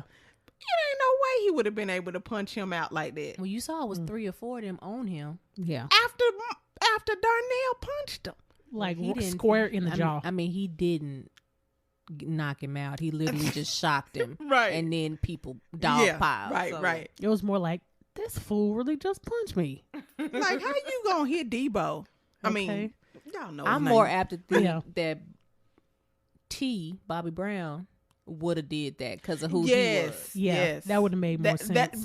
That shocked me that he didn't because he was the first one to go grab him. Yeah. Mm-hmm. Yeah, that was an interesting scene. That's why I didn't write it down because I was like, this doesn't fit with the flow. Yeah, it didn't fit with the flow of the movie. Like it was just this weird, like, okay. Mm-hmm. But then the club kind of shuts down and it's a bunch of the staff as well as Darnell and T. And doing their Jerome singing, ooh, ooh, ooh. But Bobby can actually sing. Yes. Which I was like, why are you not really singing? But okay. Right. All right. And they were having this like drunken man bonding moment with her talking about women. And, as usual. Yes. And how you have to like control a woman. Well, first, Bobby Brown talking about, well, women are freakier than men. I concur. Y'all be surprised what go on in the sex therapy sessions. I concur with that statement. Mm-hmm. But, and so his essential point was that if you can get them to have sex with you without saying I love you, then that's golden. Yeah. They'll, open up everything and give you all the stuff. Mm-hmm. But the guy, Earl, right? Mm-hmm. Yeah. I felt 2 ways about his statement. I kind of felt like it hurt my heart because I feel like some of what he said was true. It was true. It was very insightful. It was. It was. So basically, it was kind of like the more you dog a person out, like the more attached to you they become. Yeah, it's the chase. I think it's the chase, and because even with Darnell, he seemed.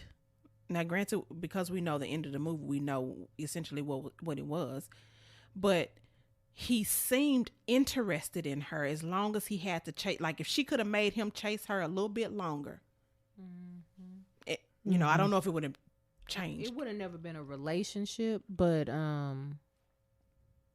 that flip wouldn't have happened. So as they're finishing up this conversation, Brandi hits him on the pager. Hit me 911. Yes. I'm sorry. I was going to say she hit him on the two-way, but nope, it was an actual pager. Yep. And she sent him her address.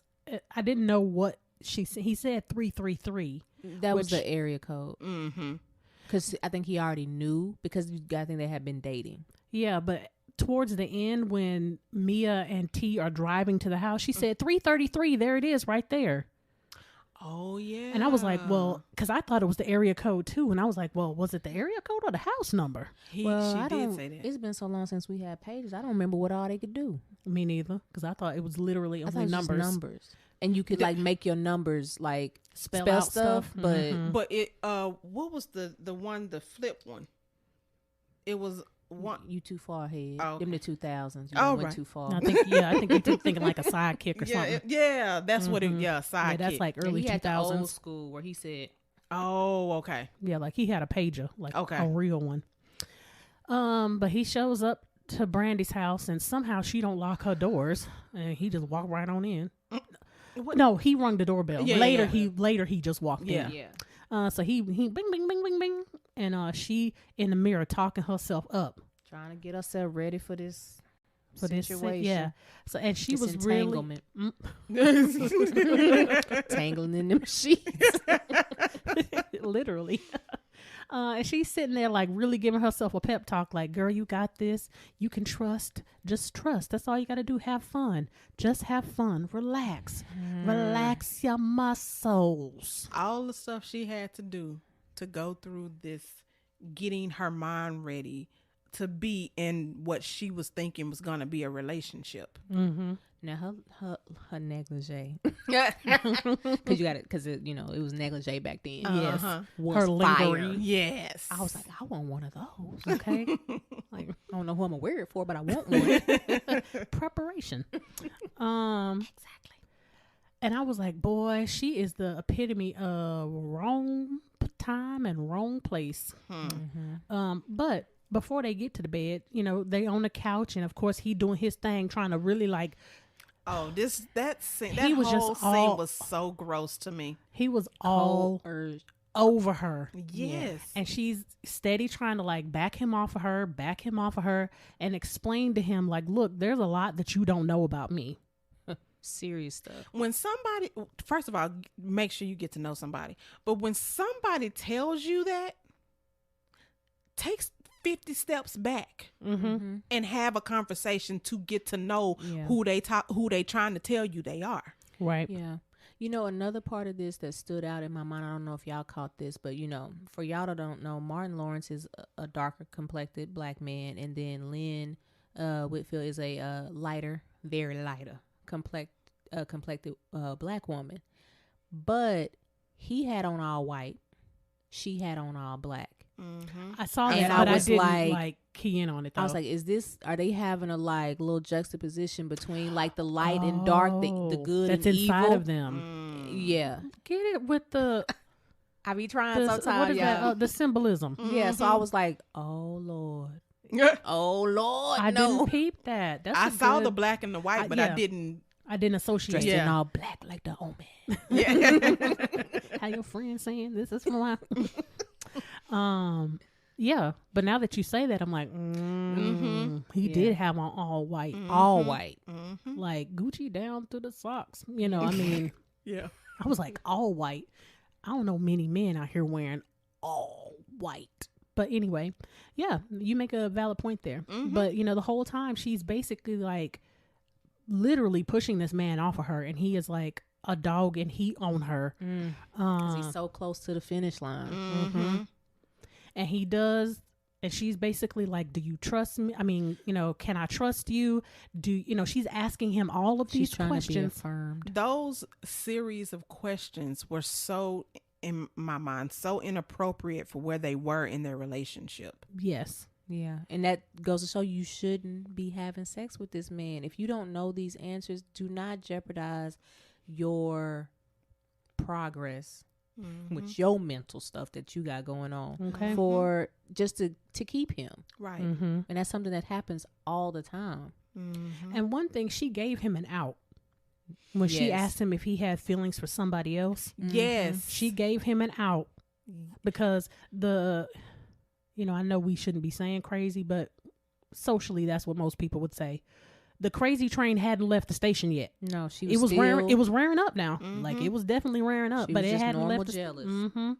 And she gave you an out, and you didn't take it. But I also fault her because she should have paid attention to her instincts. Yeah, true, absolutely. She felt something was off. Yeah, did y'all see that meme that I posted this week about the hardest thing is not trusting other people. It's after you've been hurt, but it's actually learning to trust yourself again after you went against your own instincts. So. Yeah. And that's exactly what she did. And that's one of the things I tell my clients all the time. It's not, you don't start off forgiving someone else. You have to forgive you and learn how to trust you again from the mistakes that you made. And I tell my clients, you have a gut for a reason. Yes. We have a gut reaction because it tells you something is off. Now, that gut doesn't mean it's always accurate. It just is something for you to pay attention to because your body is saying like, somebody doesn't feel right.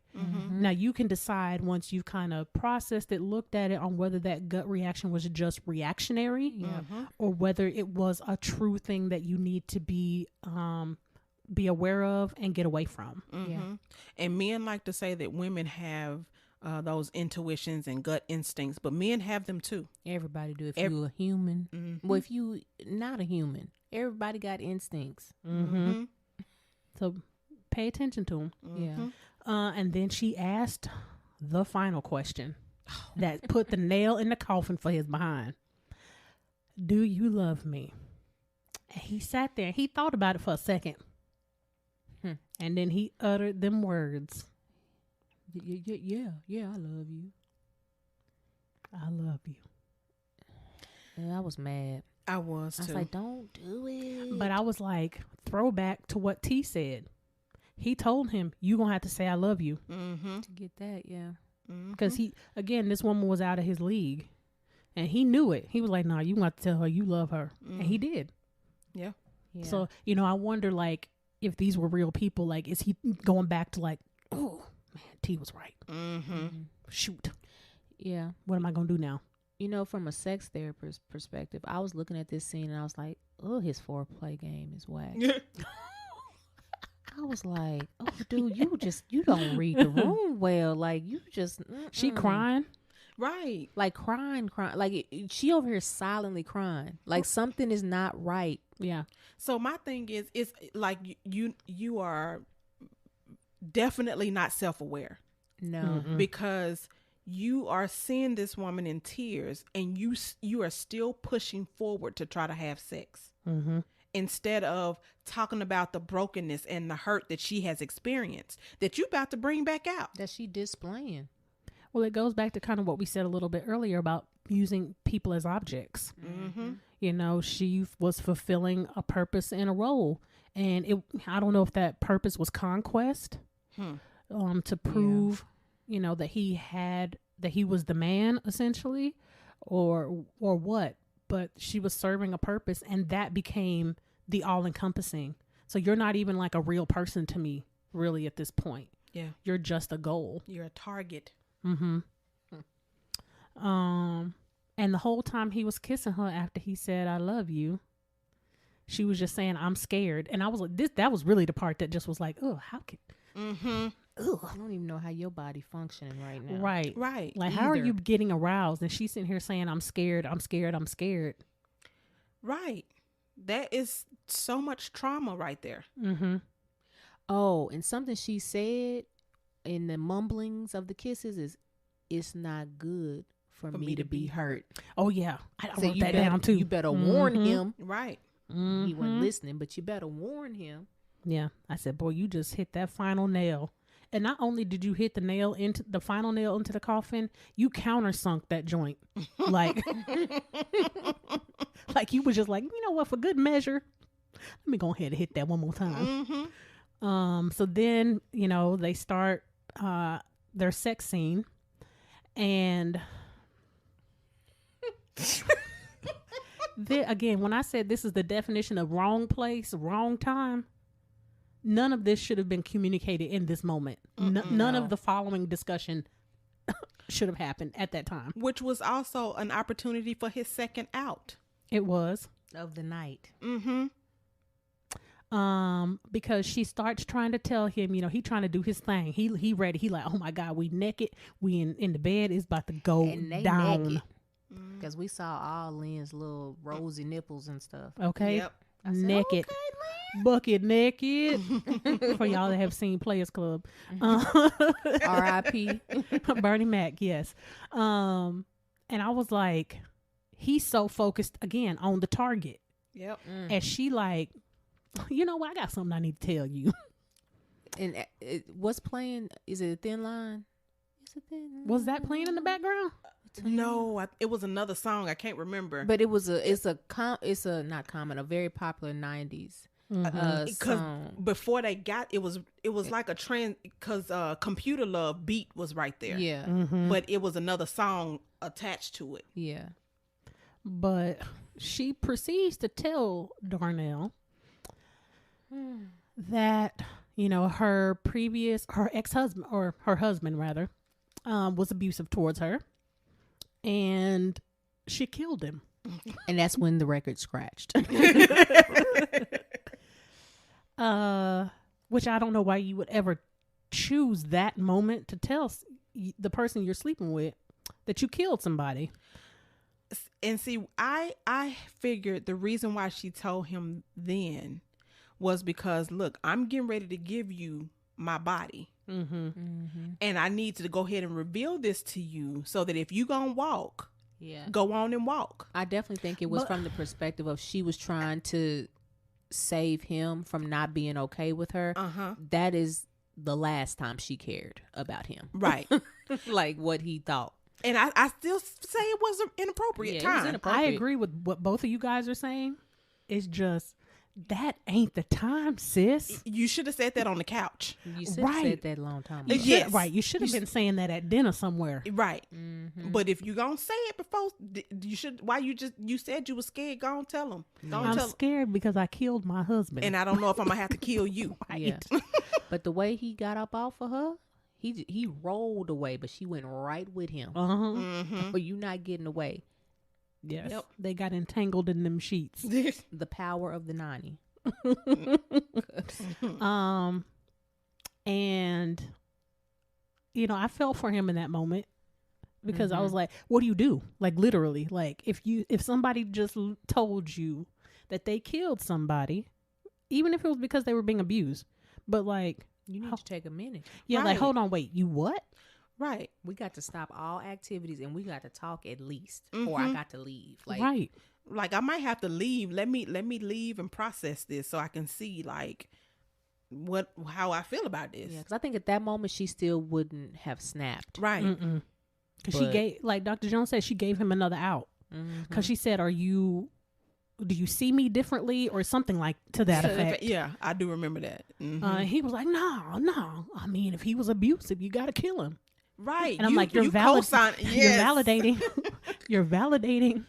the behavior. You're validating it, and you're saying it was okay. Yep. Like you're saying like, no, basically what she's hearing is, well, I would have done the same thing. Yeah, if somebody being abusive, you got to kill them. And you just gave her permission to kill you if you do the same thing. Yep. Because you said it was okay. You didn't know you was communicating all that, but that's what you was communicating. And then he let his southern region think for him. I mean, she was on him, y'all. It wasn't no escaping. She will, but if you want somebody up off of you, I mean, they would have escaped, yeah. But I'm saying it was no escaping because he was looking like Marcus was looking when Robin got him. Right. When that cover had, he was like, what? Oh my God. I feel like a trick. So then, they went on through with the deed. And again, he countersunk that nail even further. Like, no, he hit that nail so far that the coffin just exploded. Like, it just was like, that's it. Yeah. Like, you done, bro. And I was like, there's a lot of symbolism in that scene as well, about, things that are going to come true. Yeah. Like, you just didn't know it, guy.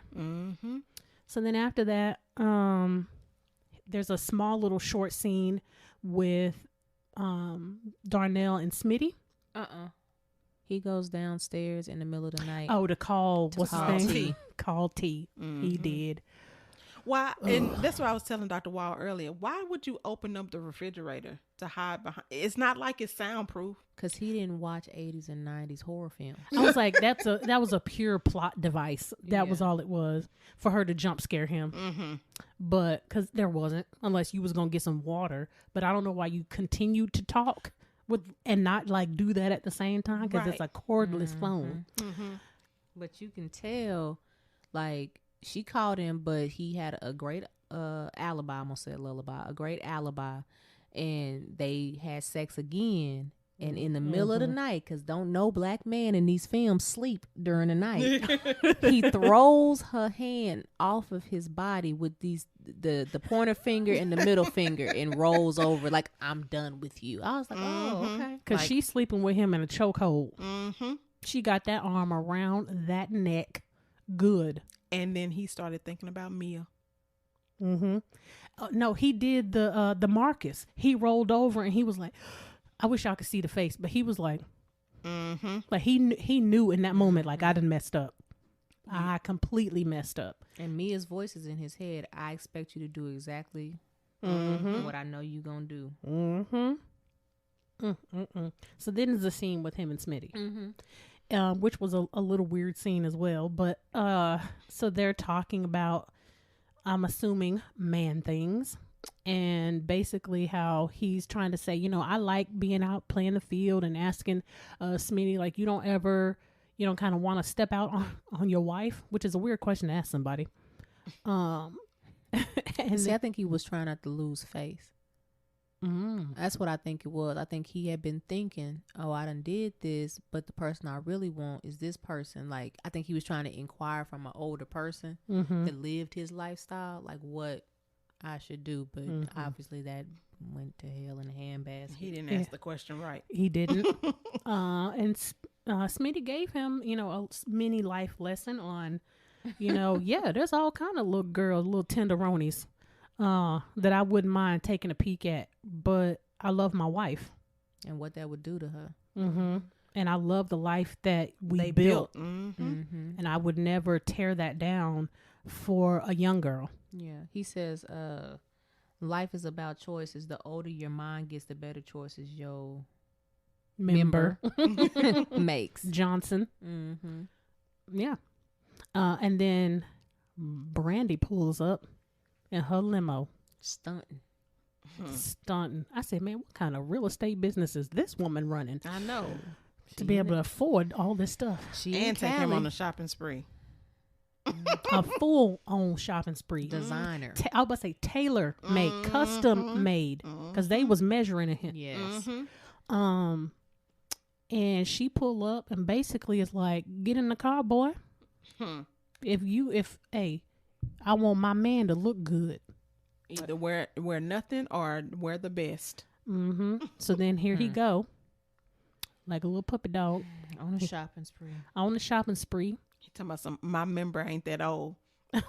Yeah, he did say he that did. To Smitty.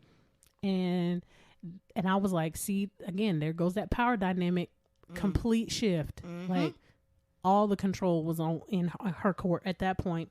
So, they have the little scene where they getting him fitted for his suits and stuff, and she is buying all kinds of gifts. And on the way, I don't know where they're driving to, but she basically told him, like, look, you ain't got to work. You ain't got to do nothing. I will take care of you. She pulled his man I car. will fund your lifestyle so that you can spend all of your time with me. Ooh, that's scary. Girl, you took it right on out of my head. She said, I'll buy you a club. Like, not I'll buy you, like, like the suit she just bought. I will buy you a club. Wherever you want. Wherever. Milan, Paris, Miami, New Said, York. Wait a minute. I said, what? That's why I said, what kind of real estate business she got? She said, I can afford it. And it seemed like it won't gonna be nothing but a thing to her. Right. What? She gonna write off on taxes. And then I think that was Darnell's first introduction. I don't know why the scene with the horses wasn't his first introduction, but this was the first moment he was like, hold up, wait. Something ain't right with that.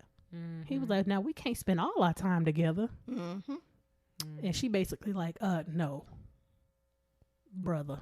But she knew she was pushing too hard. That's why she made that concession about, okay, drop me off at home. Then you come back, you do whatever you got to do. And you come back for a nice candlelight dinner because it's my birthday. I'm not buying you all this stuff on my birthday. First of all, if he your man, how he didn't know it was your birthday? Because y'all ain't had enough conversations. Because I promise you, had Derek not known it was my birthday, I promise you. And you supposed to be my man, and you don't know when my birthday is? You better know when All Saints Day is. November 1st. I'd have been like, nah, bruh. So then I hated the ending of this scene. But so then he goes back to his mama's house because it's prom day. Oh, yeah. And I was like, it's real bright outside for them to be leaving for prom. But But it's Cali. True. That's right. Gotcha. Because I was like, it's real bright. Like middle of the day.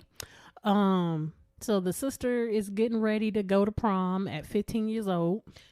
Which was so weird. And her mama hadn't even met Rodney. Hadn't even met him. Yeah, this is just an interesting scene. And Darnell attempts to do the thing that classic move on, no one's gonna hurt my sister, no one's gonna hurt my daughter because she's so pure. Not realizing that this young lady has autonomy over herself. And you doing the same thing to somebody else's sister and daughter. Again, the pot calling the kettle black, because Rodney pulls up and basically says like Cleophas is over there with all the honeys. He got about 50 of them. And I was thinking that for him, sir, you are not aware of your surroundings. Read the room, sir. This her brother. Right. Why are you talking to him like that? And you know him because he said his name. Right. Now, if this had been the movie with him and Will, that would have been yeah. A different situation. That poor boy. I was like, what is wrong with this boy? And he was really scared. Right. Like they didn't tell him that they was going to do him like that in that scene. Wasn't his name Reggie? It sure was. It was. Oh, that poor boy. So then, he does the little pep talk with him and is like, bring my sister back by midnight. And I'm like, dude, whatever. Ain't gonna be no. And he was like, I'm not like my brother. I know you don't get it too. I'm not like my brother. Sir, stop explaining yourself. This man don't even know you. You just stop talking. And not even 45 seconds ago, you was just on the sidewalk talking about, oh, I wish I could have got me one of them with the 50-11 honeys that Cleophas had. So you might be like your brother. So that's why stop talking. Okay. Well, that's why his mama promptly called him out about that. Oh, yeah. Yeah, mom called him out again. Got accountability. Yeah. And brought up Mia again. Yes. She signed back up. She re-enlisted with the Air Force and walked off. That's it. So then this is the part that I didn't like. So then he goes over to Mia's house, and she and Peaches are getting ready to leave and go bowling, I think. And he just basically like blocked her and, you know, kind of chastised her almost. Like, you know, you going back to the Air Force and like, you didn't tell me, that whole kind of vibe. And Peaches is like, don't waste your time with girl, him. stop it. Leave this alone. And of course, me was like, it's all right. Can I just meet you? And I was like, you using this woman's stuff. Like, she just took you on the shopping spree. That was my issue. You in her limo. Yeah. The disrespect. Blatant. Like, you gonna throw all this stuff that she just bought you. You didn't have no problem accepting all of these gifts that she just gave you. You just gonna throw them on the ground? Even if it is how you truly feel, you should have handled yourself better, differently.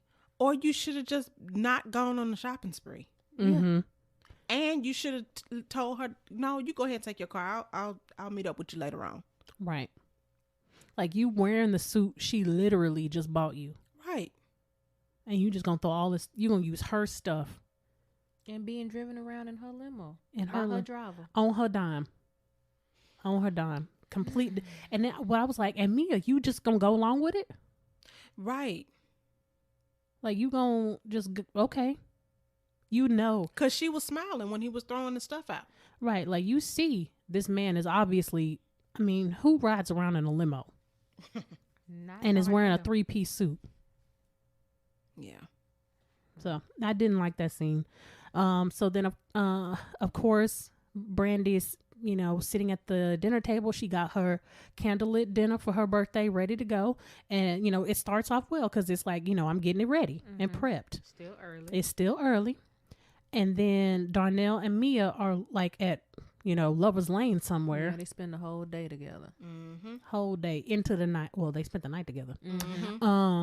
And, you know, they're talking about old times and reminiscing and all of these things. Being vulnerable. And then they kiss. And now Brandi, now it's late into the night. And of course, now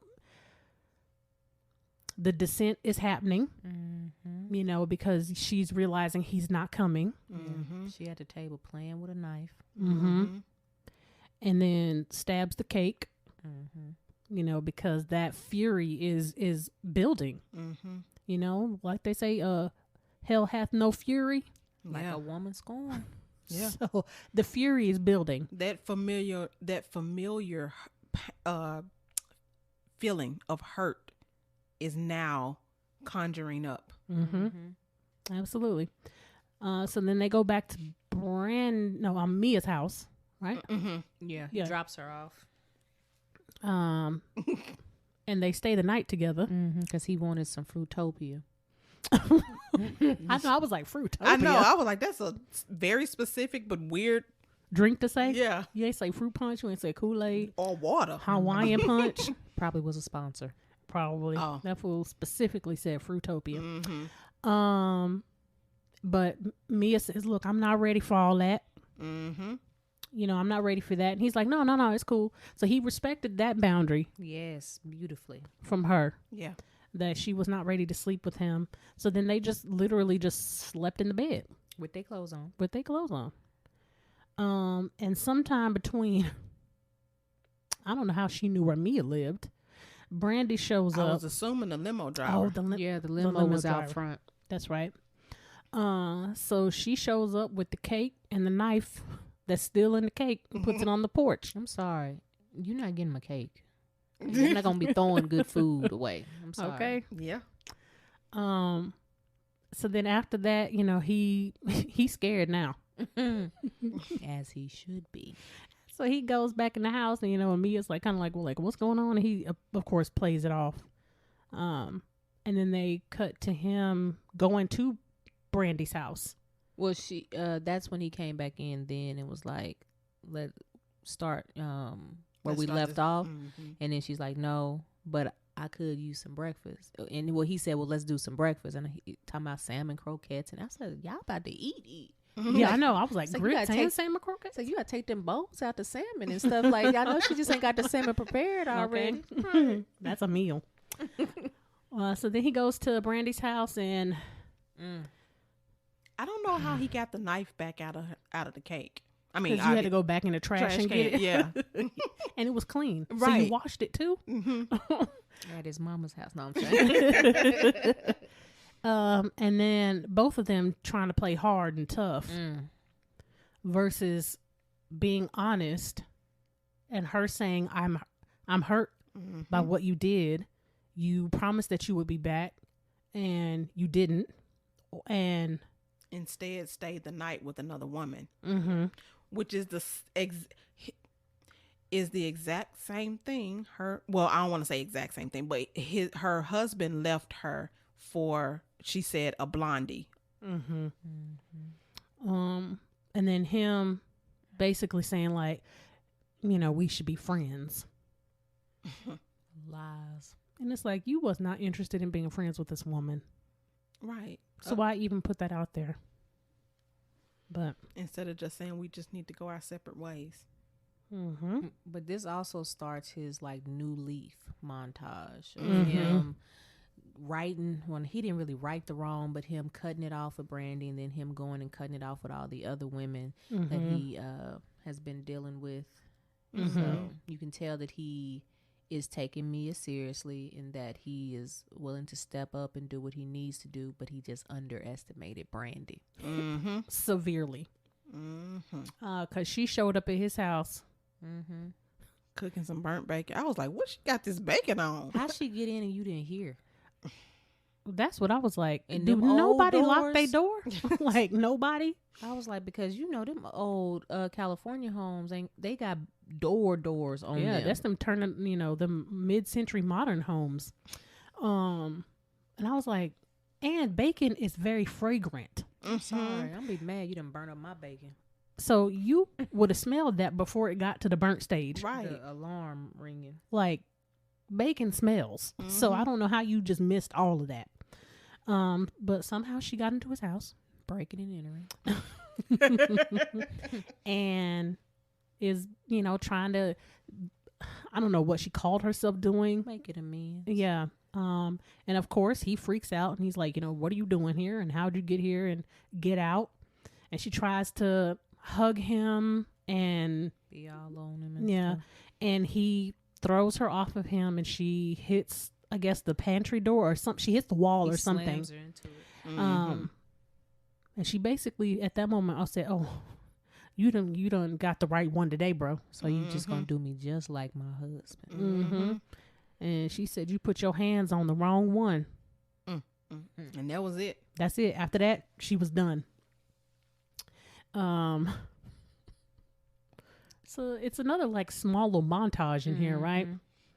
And she starts hitting herself. I don't know if this was an orange or a grapefruit. It was an orange. It was an orange. It was humongous. She put that thing in that stocking and went to town on her face with this orange. And then proceeded to slam her forearm in the door. I don't know if she broke it or just... Psychopath. Yeah, she had a full psychotic break at this point. Oh, yeah. Like, and Darnell even... I recognized the fact that he was he said that he was in a fatal attraction. Sir, no, sir. You were not in a fatal attraction. You wounded a already scorned woman. Yes. And I was like, ooh, I said, boy, she is spiraling fast. She tried to run him over when he was at the cleaners. Yeah. And then broke his window at his mama house. Oh wait, she called when after the hospital. Yes, at the hospital. So had the hospital call Darnell to say that Mia had been in an accident. So of course, he freaking out and he rushes down to the hospital, and lo and behold, if it isn't Brandi, and she put on the theatrics. And got him arrested. But his mom said that they didn't file charges because he probably had a alibi. True, because he was at the club. Yeah. Oh, yeah. They were doing something at the club. Yeah. Well, him and T were playing pool. That's right. They were playing pool. Yeah. So it was no way For him to have been that. Yeah. To have happened. So then he is at his mama's house. And he's talking to his mom, basically telling her what happened. Mm-hmm. And they hear some glass shatter, go outside, and Brandi has thrown a brick through his windshield. And sat there. Windows out your car. Literally. Yeah, she sat there and waited because she wanted to see that reaction. Oh, yeah. Mm-hmm. I want to see you hurt. You done hurt me. Now I want to see yours. Mm-hmm. And then they start arguing. He kicked her. His little bitty leg. Like, watch out before you get hurt again. So then they arguing, and then Mama come outside, and she was gonna get her. Now, if that was my mama and that was my brother, he wasn't gonna be able to stop her. She'd have towed that woman out that car. I've seen my mama do it before. Yeah, he was trying to hold his mama back, and she was just taunting both of them. Called him a mama's boy, and talking about some, hey, Ma. I've been wanting to meet you. I said, oh, boy. I said, that train has left the building. Yes. It has left the station. She was like, I've been waiting to meet you. With the bruise on her face and everything. Hands still bandaged up. So then she drive off and, in the midst of the scene as well, Mom tells Darnell that he needs to file a restraining order against her. So he goes to the police station, and this was one of the things that I felt was very unfortunate because this happens to men all the time. Yeah. That he goes to the police station to tell his story, and the cops laugh at him and don't take him seriously. Yeah. That this woman is threatening him. She's becoming dangerous towards him, and his need for protection is not listened to. Yeah. And all the while he's trying, is happening right outside of the station because she took all the tires off the car. Except for one. Except for on blocks. He wasn't even on blocks. No, they was on the ground. On the pads. Yeah. He said she took my brakes. No, she put me on the brakes. Like, it was just sad. Did y'all, when she sped off in the scene right before that, did you see the cameraman? In the glass? I said, Lord Jesus. I didn't. He was like right in front of the glass. I was like, you couldn't have.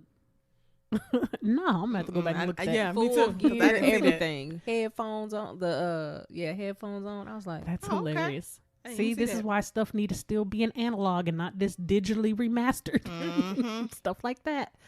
But yeah, and first I was like, boy, this woman is cold blooded. She was able to take off his rent. Not just his the bolts, the jerk. Okay. Lug nuts. They call lug nuts. Whatever they call. Because I'm thinking, look, my husband works on cars, and I know how first of all, she had to jack that car up off the ground. Like, you can't just take a tire off. Not on no SUV, sure not. Well, not on any car. But I'm just saying, especially not on no high up car. Right, like, you can't just take a tire off.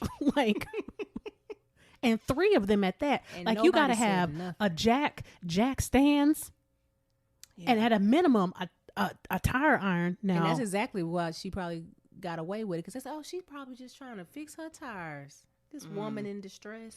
And probably, I bet you somebody out there helped her. Probably, because she looked like she would need some help. And I was like, he parked up on the.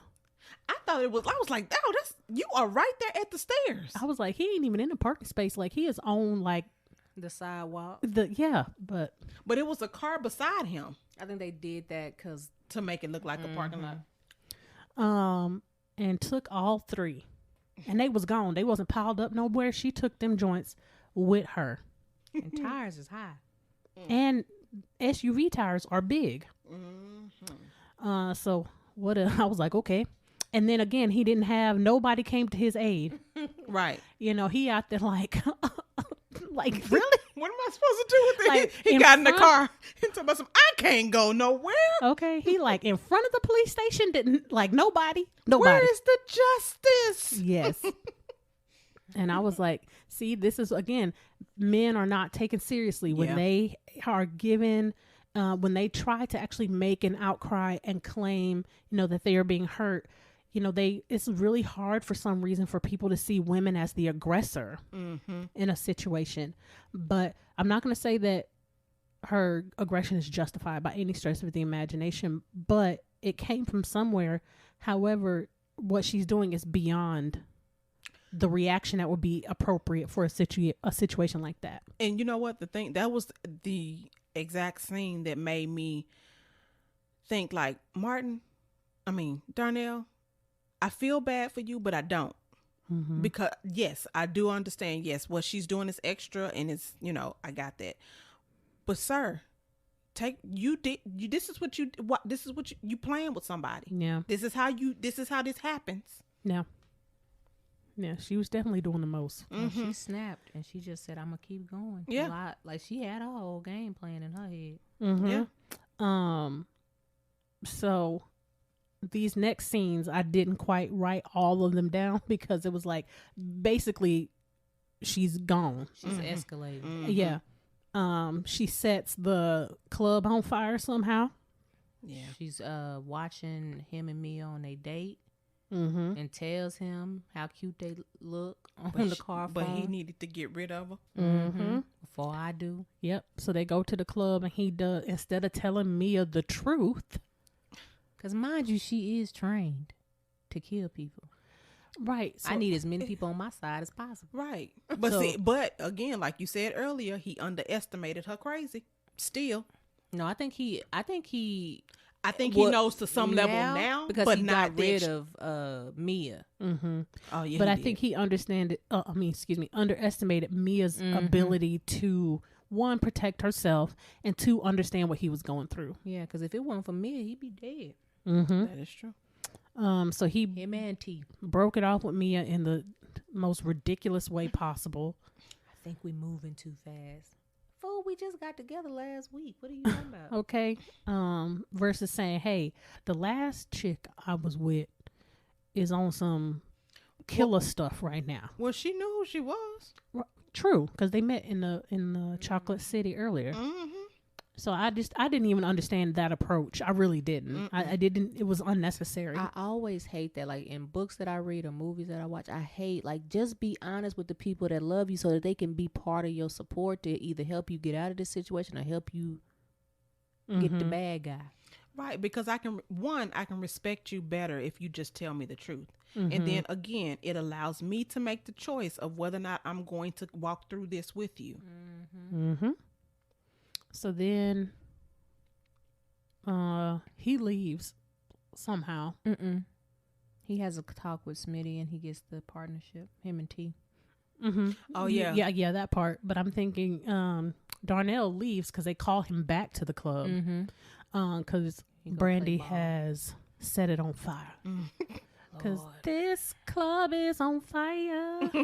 Set on fire and water was spewing everywhere. Yes. Yeah. I was like, ma'am, do you have a team? A team of goons? Like, it was the limo driver. Probably was. Because I was like, man, she really out here, like, did you like mess with the electrical or something? Like, what in the world? That's funny. So then he goes to Brandi's house and she ready. I was like, man, she must have been driving like a bat out of, because. Well, they had to find him first, remember? Oh, yes. So she would have had some time to get home, too. Because I was like, man, like, she was ready. And then it takes him a long time to get there. Well, I don't even know if because he drove up to wherever Earl was. I don't know where Earl was. No, Earl came to him. Did he? Because Martin was in the car. He drove up to something. Like a gate or something. He did. Yeah, that's weird. Because they were going somewhere. He's like, you got to get back to the club, man. Yeah. Oh, he was leaving the basketball court. Oh, yeah. He was leaving the basketball court and he came up because they had been trying to find him.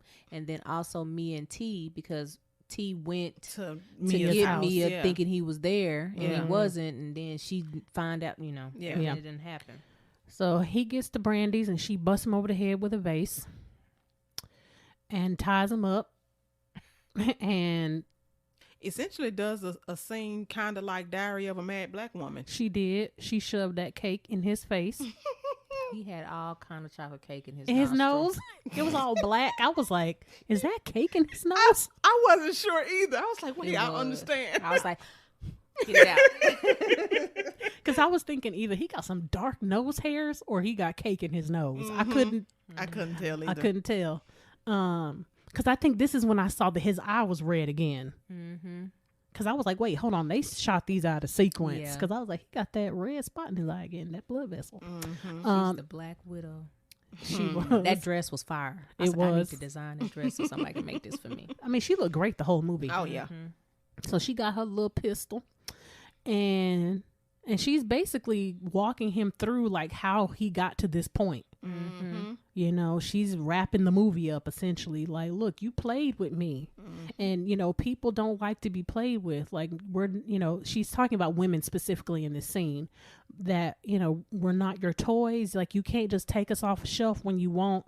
And when you're done with us, when we're not nice and shiny and new anymore, you just kind of throw us away. Like, you're going to get what's coming to you, like, because you didn't have to do me like this. And it's also when she analyzes between her husband and him, and when she made the point of I walked in on my husband with this white blonde lady, and the only difference is yours is nappy headed. I said, okay, just gonna talk about her naps like that. I did. I was like, I said, actually, Regina hair is always laid. Thank you, because she had that slick going, and them curls. And them girl. Side note: the amount of spritz that was used in this film. They pump it up for everybody. Girl, because there was a lady in there with a spiral curl ponytail, and them curls was so fried. I was like, I bet it smelled like straight pump it up in that club. Because it was nothing but spiral curls and everywhere. But that was my side note. That also takes me back to that whole scene, because if y'all don't know, Snoop Dogg and LBC are all up and through this movie. They have a whole concert. And I said, okay, Snoop Dogg. Yeah, I saw Snoop Dogg in one when he dapped somebody up. Part of LBC. And I don't know what happened to that group, because I ain't heard nothing else from them after they did this performance. Yeah. But in the midst of Brandi beating up Darnell. So when he ended up in the tub, he had like blood coming from everywhere. She shot him, and then he probably... No, I'm talking about on his face. But I'm saying it probably fell too. Like, yeah, because then he fell into I know he fell on the stairs. Tub. Oh, okay, that too.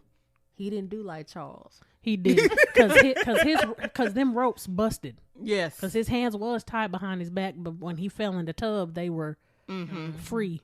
So I figured it was either splatter or he hit his head when he fell in the tub. Yeah, 'cause he had a gash in his head. But she had kneed him in the family jewels. Pretty hard. So he did his classic This when he was Martin. Comedy. Yes. He was. Because I was like, this is supposed to be a serious scene, and you being real extra funny right now. And you could tell she was trying to keep her face. She was together. Because she did laugh a little bit. Yeah, she did. Because it's like, really? So then she gets him upstairs and then, you know, pushes him into the full bathtub. And then this is when she talks about how she caught her husband cheating with the blonde woman. And then proceeds to say how she killed him was throwing some electrical equipment in the tub with him that she attempted to do with Darnell. But somehow he was able to gather the strength and figure out that that's what she was getting ready to do. Figure out that's what she was getting ready to do, and get from a lying position to a full stand up and out the tub at the same time. While she was looking at him. So I don't even know how you do that. That's some ninja stuff right there. But that also goes to say the story that she initially told was a lie. Oh, that he was abusing her? Oh. And that's why she... Good pickup on that. I was like, ma'am, which is it? He was cheating on you and then you got mad and electrocuted him, or was he beating you? Right. He probably wasn't beating you. Insert scene of her beating herself up with the orange. Exactly. Yep. And her being super possessive. That and jealous. Which is not a justification. Right. But why he was probably cheating on her. So then at this time as well, T and Mia have somehow got into the house, where how he knows where she lives but doesn't know where she lives at the same time, kind of threw me off. He just knows like the address. Said, yeah, that's what I was going to say. It was probably like you said, the 333, because he was about to pass it, and Mia was like, wait, there go 333 right there. So they pull up to the house and sneak in, and she sees them and busts T over the head with a gun as he's calling 911, I'm assuming. And then she sees Mia and gets her upstairs where Darnell is, and he's hiding out practicing his stab moves because he was ready as soon as she come around the corner. She threatens, once she gets upstairs with Mia, she threatens to, shoot her if Darnell doesn't come out. And this time she was able to kick the door in. Why she didn't do that? Because she was when he, I don't know why it took that scene for her to kick the door in. Obviously, in the movie, the anger hit different because now you got now you got the girl. Yeah. Boy, adrenaline is something else. Yeah. So then he jump out the closet. They get into a little scuffle and fall out the window. All three of them. And we go back to the original scene where he was in the water looking like a black sea lion.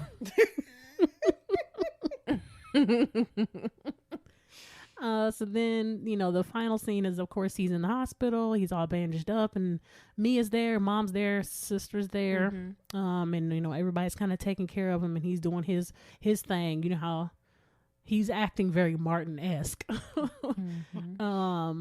But, and then he says something like, it took, I don't remember. I can't remember the specific wording, but basically like, he's a man now.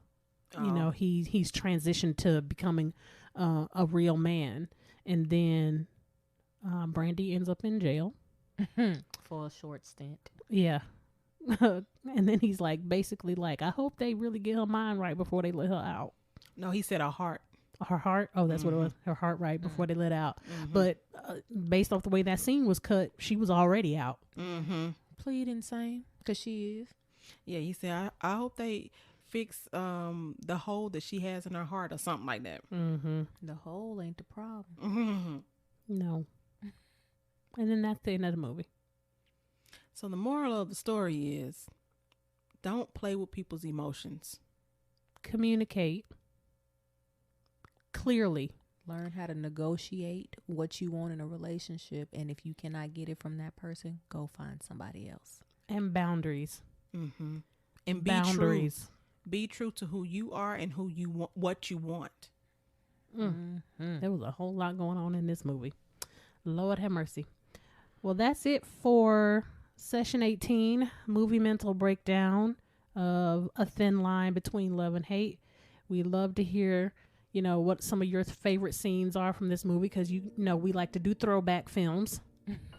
Yes. And stuff you probably haven't seen in a long time. So let us know in the comments what you think, and what are some memorable scenes for you guys.